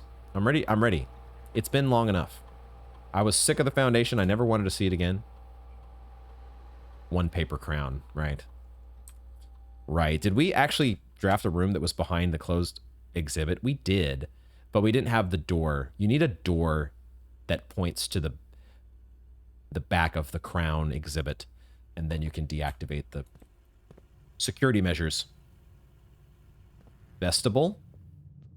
And then, I think we actually have two options that get us to the entrance hall, but... Oh, that's... Okay, the lockpick kit worked. That's a reason to have saved a key. Because you might have to fool with the stupid vestibule. Okay. We've got enough steps here to... I think play chess. And maybe take one more stab at 6 add 6 Tor Lorette and also make a wish. We don't need to go to the tomb. I don't have I don't think I have either the steps or the brain power to try to look over a new clue again. What I'd rather spend those steps and brain power on is going back down here and getting myself a Banner of the King.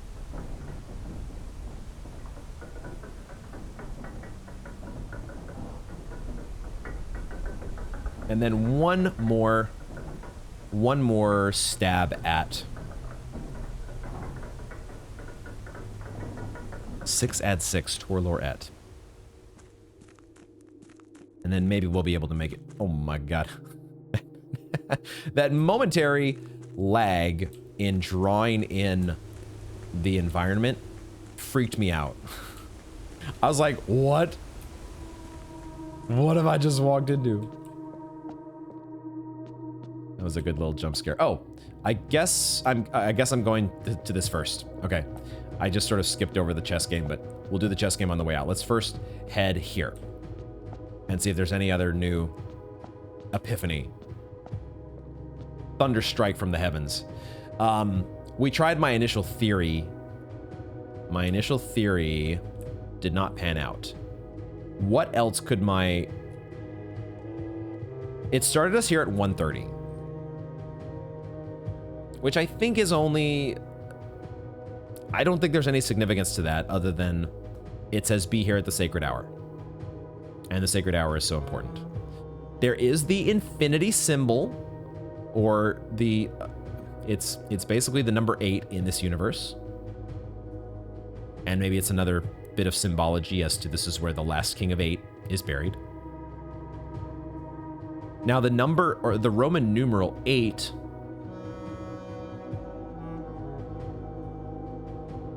South is 8. Is that important? Tor Lorette.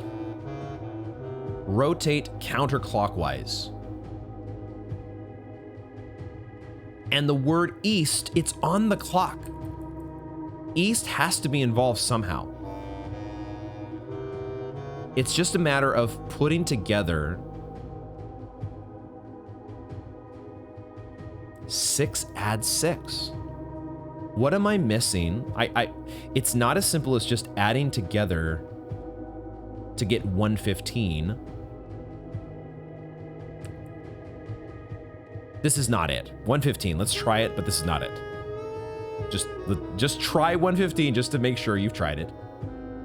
Doesn't do anything. From here, rotate counterclockwise to get to east. But that doesn't work either. Now that is 1225, which also happened to be one of the dates for one of our safes. The dates aren't related to this at all, are they? Is the fact that we have 4 digits here, they're not like this? I feel like I'm overcomplicating because I'm starting to think, oh, maybe I somehow need to reuse the dates that I used to open the safes. But that's not what this puzzle is about, is it? This is 6. This is castle. 6 add 6, Tor Lor Et. Counterclockwise, word east. The literal words are counterclockwise, word east. Counterclockwise. If you go to 115,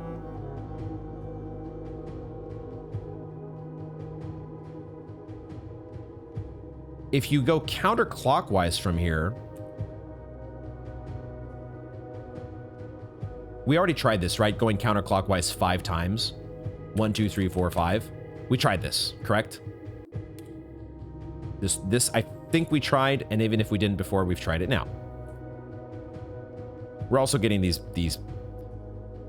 sound glitches, which are, the game just does this. There's little sound glitches in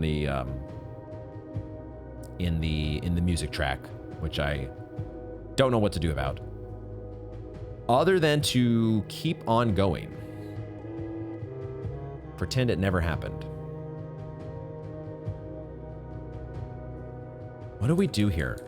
Is this really my starting place, 115? Or am I already getting laser focused on something that doesn't work? I just don't see any other way to interpret CIX other than to say it's a Roman numeral. Now, there is an IX on the clock, which is 9. But then what is the C? CIX. It's not like a wordplay thing, is it? Where they're like, C, look at IX, look at 9, and then add 6?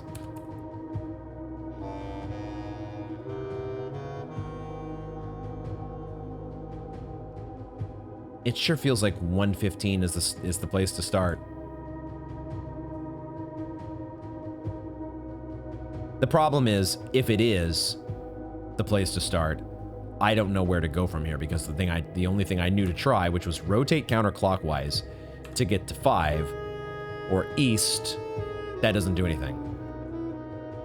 And also, if we rotate to get the little hand to east, we tried this as well, right? Although, I can't really get them both to point at east, right? Because yeah, because of where it's situated, you can't get them both to point at the same... The only way they both point at the same spot is when it's 12 noon. And so 425 and 525 don't do anything.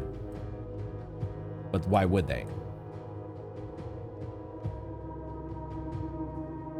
South. West is 11, north is 2.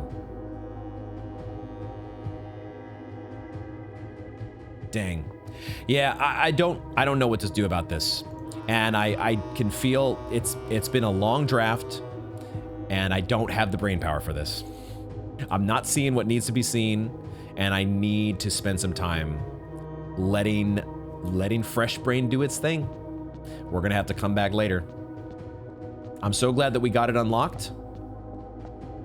Feels good, man.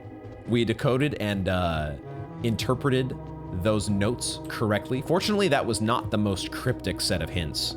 I wish more hints and blueprints were like that. That felt like a much more approachable set of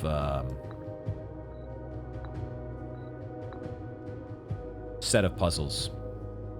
Set of puzzles? Set of notes. A puzzle in general. Now, where was the rook? Did I take a rook? Did I end up taking a rook? I don't think I took a rook, did I? Oh, wait a minute though. Oh, I picked the wrong piece. I picked the queen. I thought I had picked the king. I didn't take a rook, did I, guys? Oops. I guess there's no playing chess for me today, is there? Because I didn't take either the clock tower or the rook when I took the servants' quarters, and then I didn't pick a follow-up that actually had a rook in any of its... Oh my god. Well, we're not playing chess then. I'm gonna double check here and make sure I'm not overlooking anything, but I do not see a rook on this board anywhere. So, there it goes. It's fine. Resilience of the rook is okay. I just like my Banner of the King, I think, more. But we'll hang on to Resilience of the Rook for another day. And yeah, there's nothing else to do, I don't think. So that is where we will wrap up this installment of Blueprints. Thank you guys for hanging out with me for another amazing draft. If you did enjoy the video, you know what to do. Consider hitting those YouTube buttons down below. I really want to figure out this castle puzzle, but I just don't have the brain juices for it right now. I also want to make a power hammer, but hopefully we will be able to do both of those things on day 56, because we're going to be able to start our draft in a more normal fashion. We won't have to contort for a stupid Southern Cross that keeps offering me archives at every turn when I don't want it. We won't have to worry about that, and we also won't have to worry about other things, other certain things which I can't remember right now. But yeah, we will go ahead and wrap things up there. I don't think there are any other. We've done the business with the car keys. We've read our blue memos that we could dig up a treasure, because why the hell not? You still hold on to your treasure map. And I don't know if we've dug up the treasure before in the break room, but we might as well, if we're going to end the day in the break room and actually get ourselves a key card, then we might as well go ahead and dig up a treasure that we don't need. 6 add 6 Torlorette. This one's going to be bugging me. But I feel like it's going to be one of those things that I'm going to be making dinner or sitting on the toilet or something, and all of a sudden it's going to be like, oh, I had the breakthrough. I figured it out. I got an idea. But in the moment when I am worn down and tired from another extended draft, it's just not going to be there. So call it a day in the break room like we almost always do, and we savor the progress that we did make. We'll be looking to draft more Blue Tents memos, as we ended up with a sports chateau. Is that a new one? Gym, weight room, pool, and locker room. Hell yeah. I don't know if we've gotten that one before, but I'll take it. Look at the little Mount Holly with the it's like Gold's Gym, but Mount Holly edition with the dumbbell on there. And actually, that's on a perfect note, because I am gonna go do my own dumbbell only workout right after this, which is what I usually do. After a day, I record blueprints and then I go do my workout. Because why not? We already hit the weight room in the virtual weight room, and now I will be hitting the literal weight room. And I'll be thinking about how to solve 6 add 6 Torlorette. After each rep, it's gonna just be like endless mulling over how do we solve this thing. But at least, hopefully, that Tomb of the Last King of Eight is, well, waiting for us to give another try with its clock sacred hour puzzle on day 56. This game just keeps going and going, but we keep making progress, and eventually we're gonna get somewhere. That's what I keep telling myself. It'll happen, I trust. Thank you all very much for joining me, and I hope to see you in the next one.